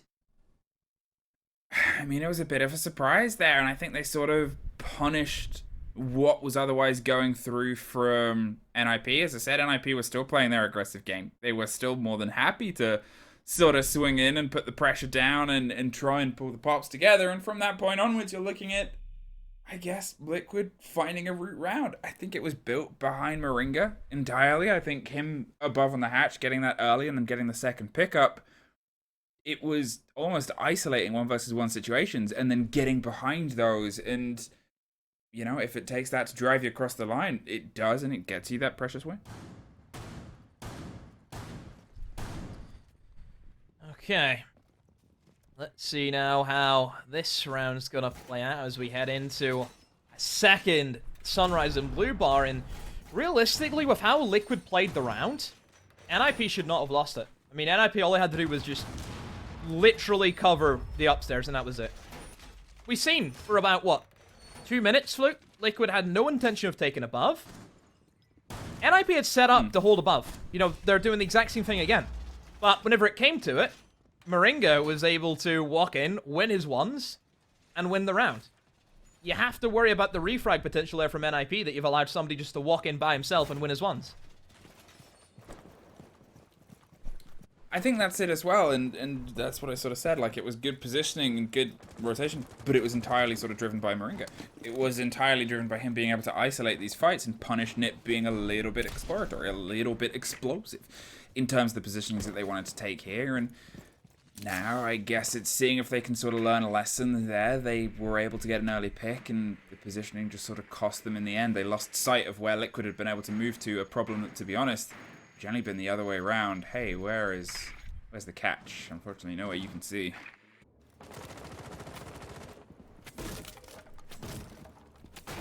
Nesk on the Nook.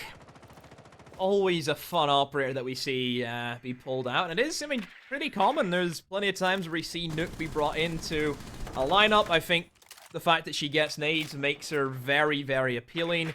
Nades has always been a big talking point throughout Siege. Any operator with nades usually are very, very strong. Nook's gadget, I think, has her benefits, but they are very niche, and it's not consistent. Yeah, I think the thing is, you have to go up against a team that you know is sort of dedicated to watching those sort of plays. This is a bit of a tricky one because it can be super powerful because it's quite tight from the point of being outside to being inside. But in that same argument, it's like, okay, well, how much are they relying on cameras to watch those corners? If it's that thin, they're more likely to be paying more attention to audio, to paying more attention to those positionings. So, you know, what's the trade-off there? What's the decision? Is it based on the kit? Is it based on the gun? What is your drive? Here is Nesk driving their way all the way up. The grenade is about to be popped all the way down the stairs. Might not know how close somebody is. Tried to bait the sound, but it's a spray from the vase that locks them off. Another one picked up at the same time on the split round, puts them in a tricky situation. They've lost Moringa, the man who clutched the previous round, into their favor, and they've also lost Nesk now. The canister pops all the way down. the man runs one way and then back the other, and I think he's quite lucky to survive that. He is indeed, and Liquid not in a good position. Olu blocked off by the smoke, and PSK and Sexy Cake had to rotate over towards Aqua now. And Sexy Cakes moves straight in towards that top floor. He knows that nobody is going to be remaining upstairs. And it looks as if they're in that same predicament they were once again. Julio has to be careful, because, I mean, if they lose that man close to the wall, never mind, as Julio will take advantage of Paulu as he was trying to chase him. A C4 gets tossed out, but nothing comes off it, and Sexy Cake should be able to find the kill, and yes, she will.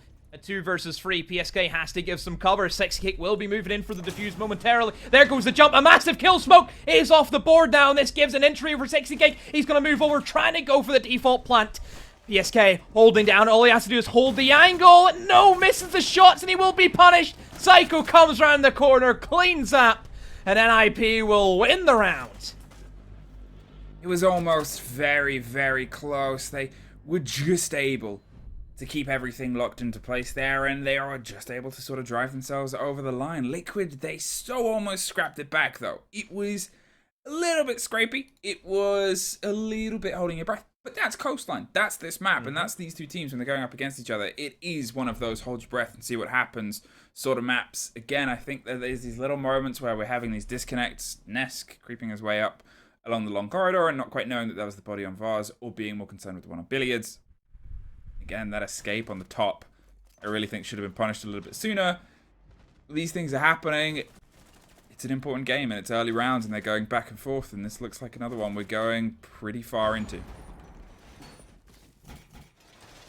It is back and forth, as Riley described. A tennis match definitely is the right terminology to use for both of these teams. Just, they're leaving nothing behind. You know, you can see both of these sides, they want to be crowned the best team in LATAM. Both of them qualified into the major, of course, so they want to have, you know, a little bit of bragging rights. You know, they can have that storyline of these are, you know, this is the best team in LATAM. Here they are. Who's going to stop them at this event? It's always the sort of test as well as, you know, for these two teams, they're probably expecting to meet each other in the final of... Actually, they're two teams that are eternally bound in the struggle between these two teams right now. It's like every game is a stress. It's either it's going to be a grand final between NIP or Liquid, or that it will be NIP and Liquid quarterfinals. That's the only way it's going to be. No one our luck, it'll be the quarterfinals. I mean, that's it. It's, I guess, the way that the cookie may or may not crumble. I'm not entirely sure how... It's group seeding, isn't it? It's... Yeah, they haven't been drawn yet, so we still don't know who's in what group and who's going where. So, yeah, that'll definitely be fun to see how that all plays out. Obviously, I know that EU, we have the final play day coming up, and we have to see if it's going to be Navi going in, or will it be Vitality? So, big pressure on the line in terms of Europe. Okay, now, we've talked about the pressure, we've talked about everything else, but the thing is, these 10 players, they can't hear us. All they can hear is the constant pitter-patter of I don't think they'd want to guns. hear us. I don't think they'd want to hear us, and I don't think they want to hear anything outside of each other's comms right now, because, as we said, we can talk about this intensity, but they're the ones that are playing it. They're the ones that are living in this moment, basking in the danger of each other's play. I personally think that both these teams would love to hear us if we were going, there is one man in Aqua. I repeat, there is one, you know, if that would be the only way I think that they would love that, you know? I think that would be controversial. There is a man underneath right now, and they're trying to put the pressure directly under Aqua too. Talking of, it's Julio, and he's in a bit of a danger spot right now because he has that C4 in pocket. They should be aware of this. They'll definitely try and get some control before they go for the entrance here on luggage. As you can see them doing there with the drone, they're just trying to catch the side. But they need to deal with it. They need to force themselves down. There's a pop of a C4. It doesn't quite get it. There goes the Warden, too. In the meantime, they're otherwise taken off the board. It's going to force some bodies back together. Sexy Cake wants to try and drop and go for the fight instead of take it as a bit of a flat thing. The flashes come through. There's a C4. It doesn't quite connect and catch, but the gun sure does from the opposite side. Picks up the diffuser and doesn't go to try and stick it. Instead, just pops the head off of Nesk twice. That man has died in pretty much the same spot, so the guns of a teammate. A panic moment leads to a panic success. Sexy Cake gets a triple kill. It's a quad. And he is really dedicated to clutching this back off. He was making sure that his mistake does not go punished post-plant. Now, and they find themselves in a 2 versus 1. Palu locks it off. Sexy Cake. Take a moment. Okay, a triple Take a breath. Take a big moment. Take a breath. Calm yourself. Take it. You killed everything. Anything that moved, he locked onto. I mean, hey, he's made up for it. He has won the round for his team. But, hey, if they didn't win that round, there would have been... I always think back to the classic photo where it's G2 at... not this year's Invitational, but last year's Invitational, and they're looking down the line at a certain player. I think of that. So, thankfully, he got it. But I mean, hey, to be fair, it was a great kill. Albeit said, it was a great kill. So you give credit where it's due. The pocket play on the recently buffed Bearing 9. I mean, great kill. Terrible person to kill, but great kill. 2-2, Liquid. It is a game where we're going to keep going round and round. It is a game that, eternally, I think, between these two teams, as we've said many times, there's only so many times you can repeat that this is two great teams going at each other. And you just sort of have to sit back and watch sometimes and see how they're answering these problems. Out of all of the games that we've played so far, or between these two, and out of all of the rounds of the 2 games we've played so far, this one, in terms of operator selection, I think has been the least explored yet. Yeah, I mean, right now, from like what I'm looking at in this game, it is Liquid being very, very panic grab at some of the rounds where I feel as if the time is really getting to them, and they have to go very, very fast. And then sometimes NIP, they let them get away with it. Yeah, and I think... I mean, it becomes this moment where you're sort of hoping that they make mistakes, and they do, as we've just seen, but at the same time, when NIP were at their best, they were sort of making them not get comfortable. They were instantly putting the pressure in, they were biting, they were trying to make marks. It was that first sort of round especially, and then the second they tried it and didn't quite come together because of they were caught off. And I think that's what I love about Coast, is the pace just gets quicker and quicker. Nesk is able to get Psycho before he gets killed by Sexy Cake, potentially, and now he's just sort of buried in Hall of Fame, waiting for a little bit more support to come. The Sam Cam's going to get the read as Palu with the grenades is going to try and make their way up on the shoulder recover. They're going to try and pop the shield on the far side, but they want to make sure that they don't get caught as they go for the swing. There's a nade from Palu, and trying to find that deployable shield. The C4 also rattles out, but doesn't get anything. Muzi will find opening pick for his side, but Palu quickly refrags in and hunting for more. They know that one man is still trapped inside a feeder. PSK is making sure that he cannot retreat from that location, but Muzi finds another one back up against the wall and still fighting back. Sexy Cake gone. PSK just has to hold him while the rest of his team figure out what they want to do. Kamikaze wins that engagement! How on earth has he won that? And another one falls. Pino eliminates Palu, and Moringa is left in the clutch.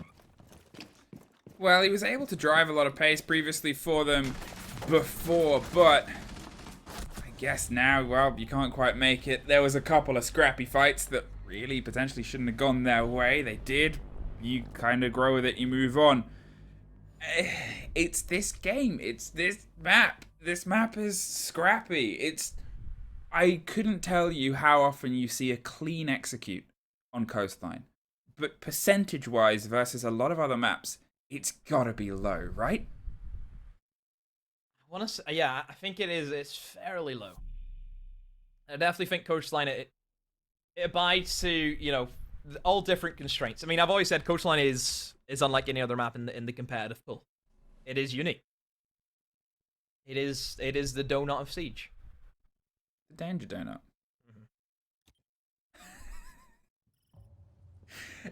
You know how you're happy when your phrases catch on, like Titan Killer and stuff like that?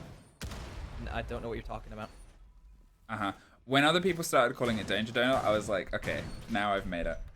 Now I've thrown in a nonsense call. I mean, I'm here in Titan Killer all the time, so my work's done. Like, I can die happy. No, that's it. I've heard others use Danger Donut, and I'm like, I'm happy with that. That I feel contempt. You know, you've done something. That's bad. I feel content, not contempt. You've achieved something.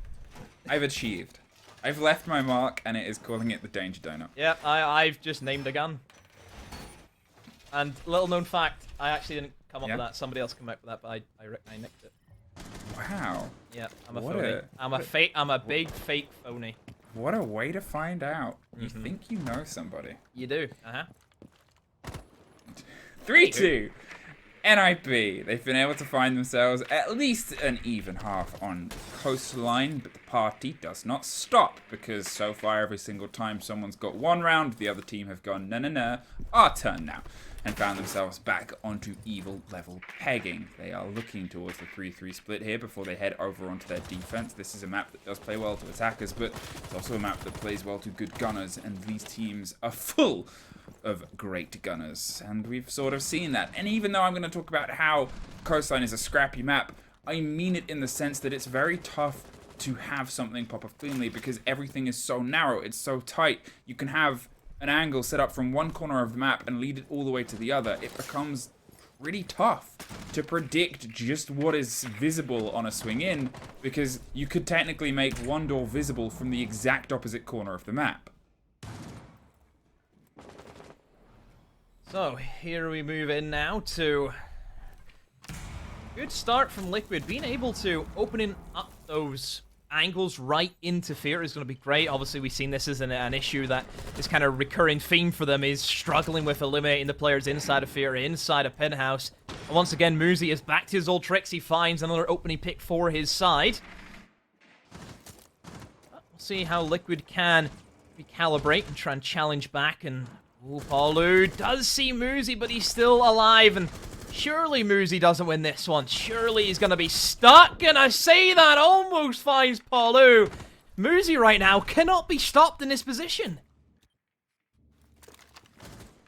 Now, can they sort of try and piece things together? Can they burn through the arena gate that's otherwise pulled apart? It's a puzzle. Look at the stretch there on the staircase on the far side. PSK's held at bay, not only by a body on luggage, but one that's trying to spiral up the stairs. Instead, it doesn't matter. Sexy Cake drives through, gets the first, somehow almost gets the second, too, down through the hatch, got the call, saw the body fall. No, just slips past, concerned about the pressure, but it's the cover from the window over the top that gets one more. Sexy Cake somehow slips through, finds the body. They're still trying to find the fight up through the hatch itself. They still have some swing and some potential, but Sexy Cake is back for revenge. Kamikaze gets some of his own.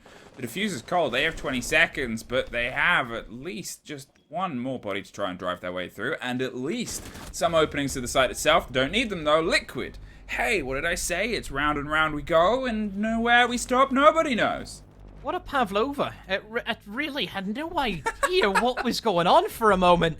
Sexy Cake swinging back and forth, and still finds kills here or there. Yeah, Liquid relying very heavily on Sexy Cake, who we looked at yesterday had a stormer of a game. Maybe it was a little bit sleepy as we headed into the other two maps, but right now on Coastline, stepping up big time.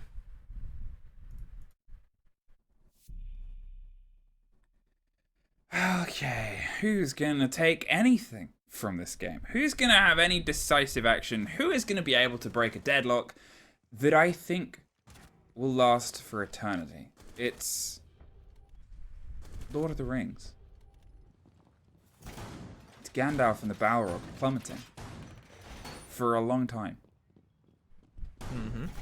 Nobody knows how it's gonna end until later on you find out. I was gonna say I've watched the movies. I know how that ends. Yeah, but we don't know. Okay, we don't know who's Gandalf. We don't know who the Balrog is right now. Oh, well, no, I'm not gonna go. I was gonna go Lord of the Rings. Like, you know, some lore for you, but I'm not gonna embarrass myself any more than what I have.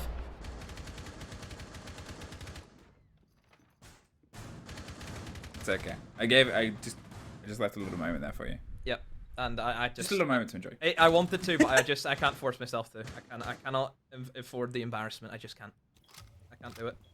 I'm sorry to say. But Liquid on the defense, and right off the rip, Sexy Cake. He's feeling confident. He's going for a spawn peek. When do you ever see Sexy Cake go for a spawn peek? Not too often, but he's currently 8-5. He couldn't quite find his way into this fight early on, and he wants to try and destabilize Nip because they want to have that round balance in their favor. So far, it's sort of been, NIP have been that one step ahead, and sure, it guarantees you OT, but it also technically guarantees you a loss. So you want to break that momentum. You want to break that system. If it's going to be round for round, hand for hand, you may as well be the team that keeps getting the one up before you get the one down. Let's see where Siege. See where Liquid are going to rotate now as NIP have started to make their approach in from that DJ deck, and into VIP they go. Psycho clearing out Mozzie Pest, and, well, they will find the Mozzie as he's in the back of Fear. If Polly can do, as well as what Muzi was doing, and, you know, I think what Pino as well, where they were playing very aggressive inside of Fear, then, yeah, it's going to be a great hold for Liquid, but as it stands, nothing yet has happened. Julio holding on to the flank. Sure, nobody comes in from luggage, as they had a suspicion that somebody was lurking in. They were correct in that suspicion. They have a vigil. And IP just taking their time. Fura with the drone work. Yeah, they're making sure that they have all their sort of covers done. They have their exploration. They have their control. They're trying to find that pocket of space. Oh, goodbye, sexy cake. Musi, with the last bullet that he fired, is able to take a firefight from a range. It was a bold attempt there to try and battle back against it, but controlling the recoil of the Ash, well, even though it's a bit tougher, some people, they're still pretty good at it. Pino tosses in some nades, trying to find something from the vertical angles, and this is something that we see all too often in Coastline, is the vertical game.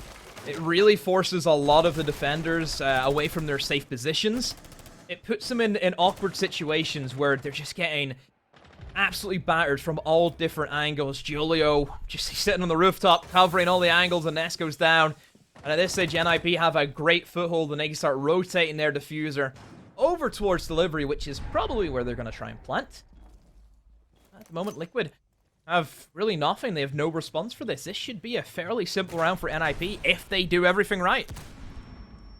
Well, more openings above, and more of an execute is coming later and later here. Sometimes it is a bit of a struggle and a stretch. It just takes one stray of C4 or bullet to be able to stop this C4 being planted, or this diffuser, either way, dropped off the heavens, top rope to the bottom. There is the watch from the front door, though. Moringa is trying to stop this default plant come through. The Legion pops off, but Kamikaze's just going to stick it. Musi has the cover. And IP keep themselves, again, that one precious step ahead. Yeah, NIP playing it by the book. Very typical for them. Doing everything right, taking above, using the vertical angles, and then finally pushing in for that diffuse. It just showcases how strong and just how simple that push really is. And anyone can do it, but it does take much more skill to do it right. And that's exactly what NIP have shown us. So, Liquid, now we see how they do on their hookah defense. They're going to change up the bomb site away from the kitchen. And will it be that tennis match? Will it go now into 4-4? Or will we see finally someone take a bit of an edge? I could not tell you. And I would be surprised, I think, if they could. If I'm entirely honest, I think it would be a surprise if we see any team get some solidity. It was one of the things that I guess I talked about very early on. I was like, are we going to see someone have any solidity here? Are we going to see either team have any semblance of control? The answer is still firmly no. It is still this kind of dance, and it's entirely not because anyone is underperforming. The problem is all these players are all too good. There's 10 players that are all having a great performance here. It is, and it's a great spectacle. It really is, and I'm happy that we're being blessed with such a great siege. And it's one of these matches that you would expect it to have this caliber. That obviously both teams treated us to a great grand final at Invitational. Now we're being treated to a great best-of-3 series between both of them right now, and we still have no idea how it's going to go. I don't feel as if either side in this series have really had a one-up against either one. I think it's been very clear-cut right down the line to the final few seconds of a round most of the time.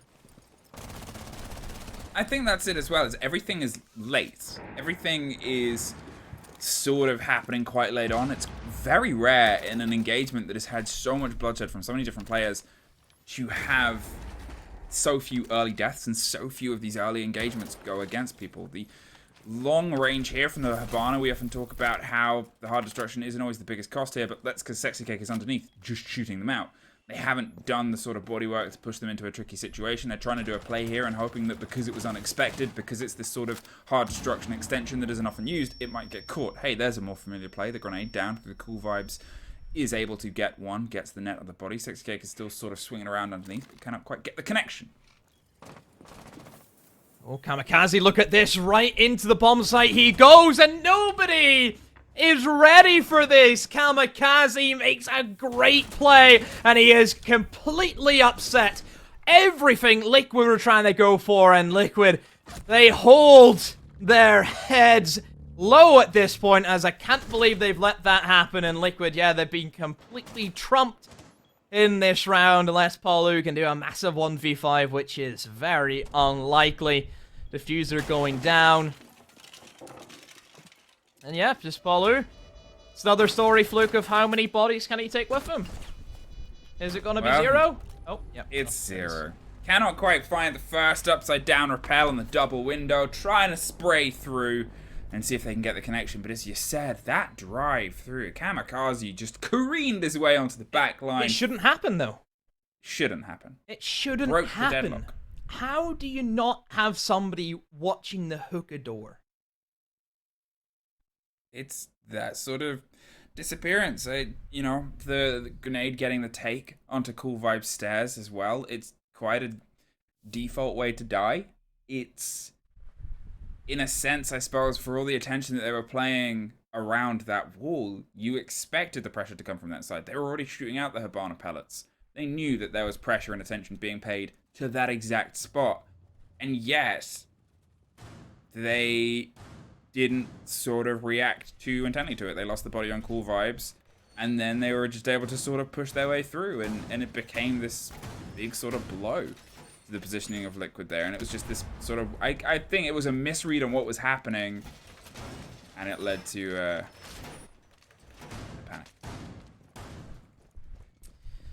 So let's see if Liquid can respond and keep us in it. This is where NIP have taken a lead, a very small lead at that, but still it is a lead nonetheless. We move over to our Sunrise and Blue bar. See how Liquid want to deal with this defense. NIP, what are they going to go for? I know this is definitely a map where we have seen some interesting Monty plays from NIP in the past. I wonder if we'll see any of that in Coastline.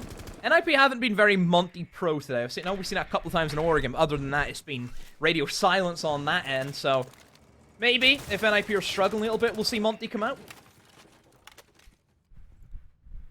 It probably has a little bit more of a space here than in other places, but I think they're happy to sort of get aggro in on this. They don't want to slow the pace down because what they've been setting is a good pace. They've been able to sort of push Liquid into tricky situations. Even there, Yuzi sort of flirted with the idea of entering, pulled himself back. There's a spray on the second. Pino is able to get 2 on the second story there, and this is what I'm talking about. They're driving the pace. They're looking for these active engaging firefights. They're forcing Liquid into these uncomfortable situations very early on, and Liquid are struggling to try and find the shape of things. They're struggling to really piece together just where the next player of NIP is about to break through from. Let's see now how Liquid are going to deal with a big man deficit already right off the rip. NIP themselves have to be careful. I mean, Pino on the greatest of HP, even Muzi down to half HP, has to be careful a little bit. Liquid still happy enough to pursue a roam game. Still all eyes on them, all pressure on them, of course.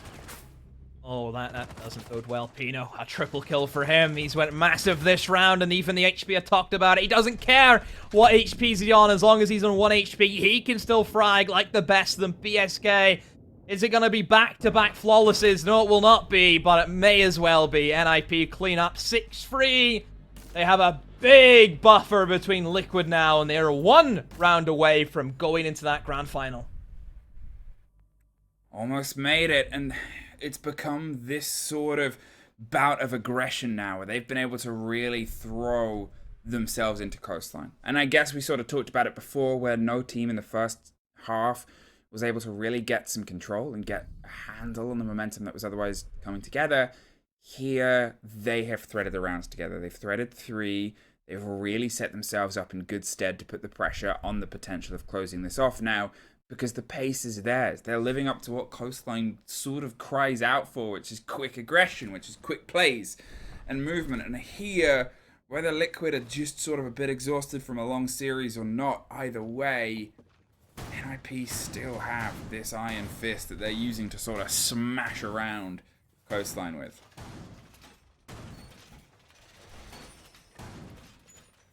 Okay. Will be the bomb site choice. I mean, Liquid, they lost this bomb site, albeit Fluke, to something that could have been very easily fixed. Yeah, one man able to simply walk into your bomb site and kill nearly everything. It's just one little blip. And it's a blip that can easily be fixed. And to be fair, I don't think... I can say this, there's no way Kamikaze would ever try that again. No. And Unless. you would expect Liquid to have a response to it this time. Mm-hmm.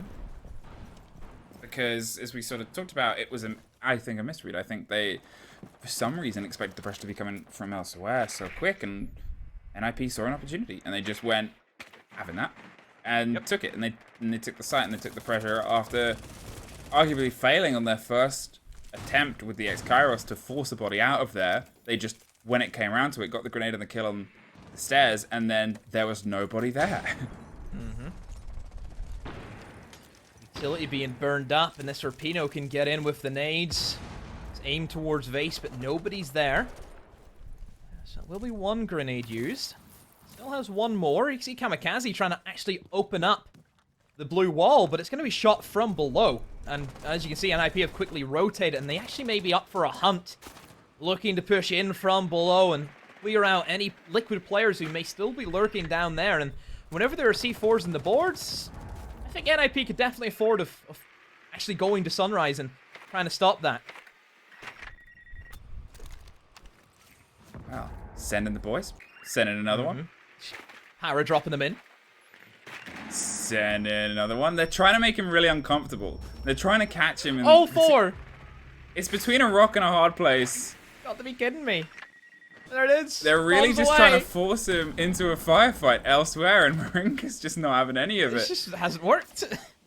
They're dancing another sort of dabble here on the doorway. They're seeing if they can get a pocket and a pop bullet into the head of anyone that's close. Oh, that's a catch over the top, all the way from the top of the Danger Donut. That's another big loss. This time they did stack up some bodies here, ready for the approach, making sure they can't just drive in. Nesk is underneath. They have an angle onto the window that they can play. They're still toying with the idea of hopping out. The drone gives a bit of the game away, the ping, and they drop it. There is a great take on a window. Patience paid off by Pino. They thought that the body had moved off of Parlu, but he still dug in. Now they'll have to call and replicate themselves and reposition for another take.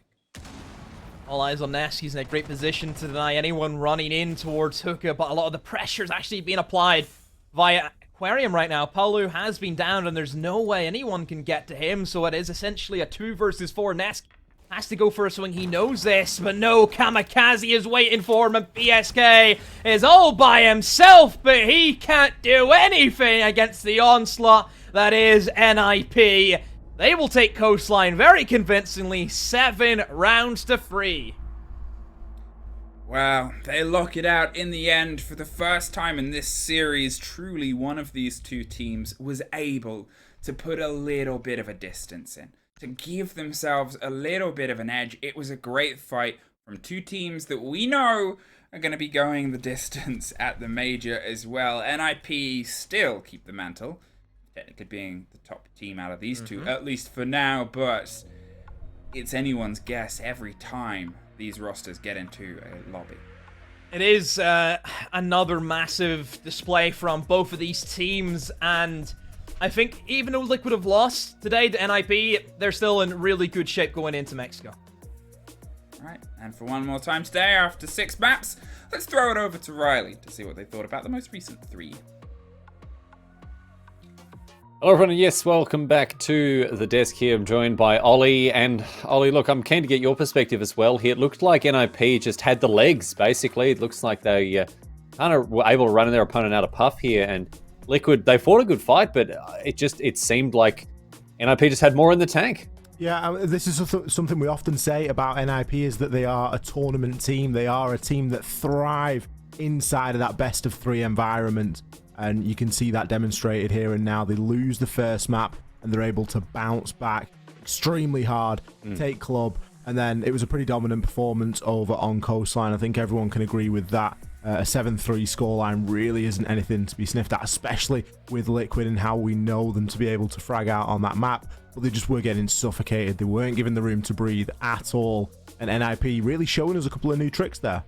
Well, NIP just kind of ran them ragged, right? Like this, the beginning of it, we're going, oh yes, this is going to be a close one. You know, we know that these teams have come here to play ball, and then they're going to play very hard, and that's what we saw on the first map. But then in the second, NIP kind of edged ahead. That was their map, so we think, okay, fair enough. They've obviously come prepared for this one. But then we got to Coastline, and it was a much less of a contest than we expected. What went wrong for Liquid there? What was the decider that ultimately meant that they went down to NIP in circumstances that, look, I'm not going to call it, I'm not going to say it was an utterly dominant performance from NIP, because Liquid was certainly fighting hard, but what went wrong? What went wrong for them? I think Liquid just got caught out by a lot of the old tricks there. Liquid have played a lot of Coastline recently as well. NIP obviously given time to adequately prepare for both of their opponent, for their opponent today. So I think they would have had a pretty good read on really what Liquid were trying to do there. And I think that it was just really one of those circumstances. We saw a lot of choice operator use come out from NIP, and it's something that we maybe get to ask Julio about if we get on into an interview in a couple of minutes. And that really sort of dictated a lot of the pace, and they were able to use that in a very Team Liquid style to actually move these defenders around into positions to gain those rotation kills. Yeah, it seemed like a lot of the initiative was kind of stolen by NIP. It seemed like they had something that Liquid just didn't. They were lacking it. We're going to have a chat with NIP now. It looks like Julio is standing by, and we'll jump in to an interview with him as soon as everything's ready. So we'll get stuck in and get a bit more perspective. Julio joins us now. Julio, thanks very much for being with us. Congratulations on the win. To begin with, it seemed very tight over time in the first map, but what changed for NIP to be able to storm home so convincingly? I think we were not able to close Oregon. It was a pretty close match, but the other two maps were pretty comfortable. So yeah, we were just like, just play our game and maintain focus, calm, and things like that. We know you have a strong Clubhouse and Coastline, so it's like that. I think from my point of view, Julio, I was pretty surprised to see Clubhouse make its way through. Obviously, you guys are very dominant on that map at the moment. Do you think that was maybe a little bit of a slip up on the side of Liquid, letting Clubhouse through there? Because we've seen you play on it very recently. It's a conversation we've had before that you've put a lot of work into that map. Oh, that's true. We won 7-1 against them on Clubhouse, but like the other previous Clubhouse, it was always a good match, against them. They won a few, we won a few, so I think they are really confident on the map too. So to be our pick, they're like, let them play Clubhouse, their pick, something like that. But yeah, we right now have a pretty good Clubhouse for sure.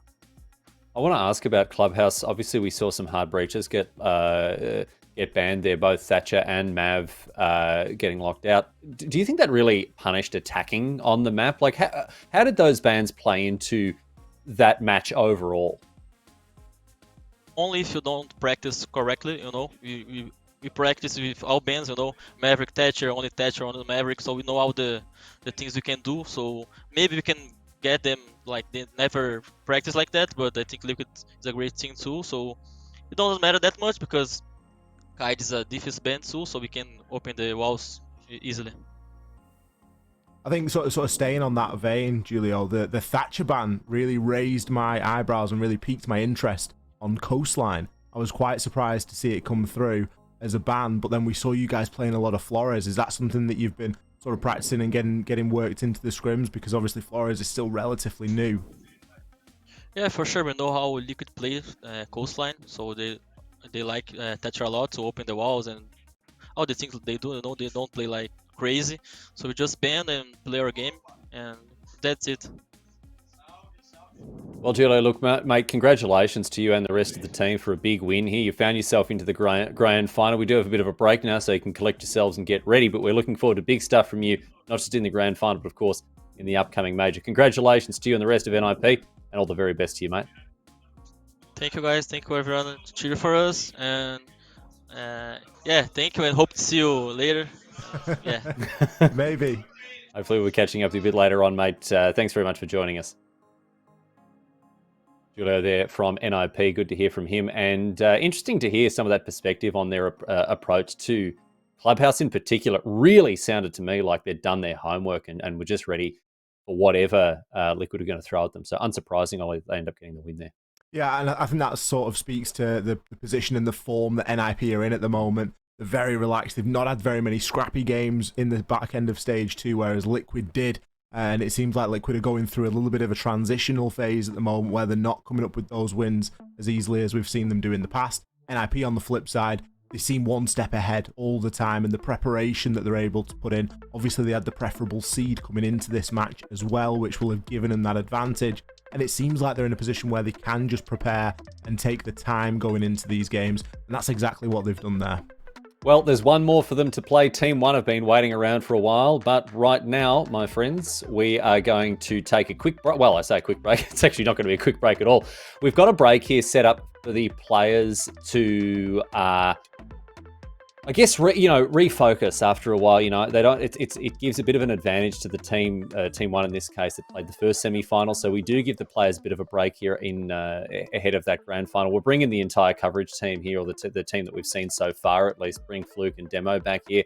Give them a chance to sign off and say goodnight to everyone. Demo, we've seen all sorts of action. You've been an expert pair of hands on the wheel as we've got through everything today. Obviously, the semis really gave us our money's worth here. What's a highlight for you that we've seen so far? I just have to highlight how strong NIP can be whenever their back's up against the walls. I think that it's how I know that team. NIP are a team that just makes rounds out of nothing. Vanish it in thin air, and all of a sudden they've reappeared with a round win. It's really impeccable, and I think that's the highlight for me, just how dominant NIP still are. Yeah, they really put on a performance, and Fluke, I imagine that impressed you, but what else, mate, is something that's really stood out for you over these two semis? I think the sort of energy that we saw in the early game, I think their ability to get into each other, it was much more decisive results across the first two games, and I think that is a lot of what's to sort of come from these teams, is they know what they know and they can drive it home, and it's truly going to get tested in these bigger map pools. It was fierce fights in the second game because it's two teams that we know have very deep map pools.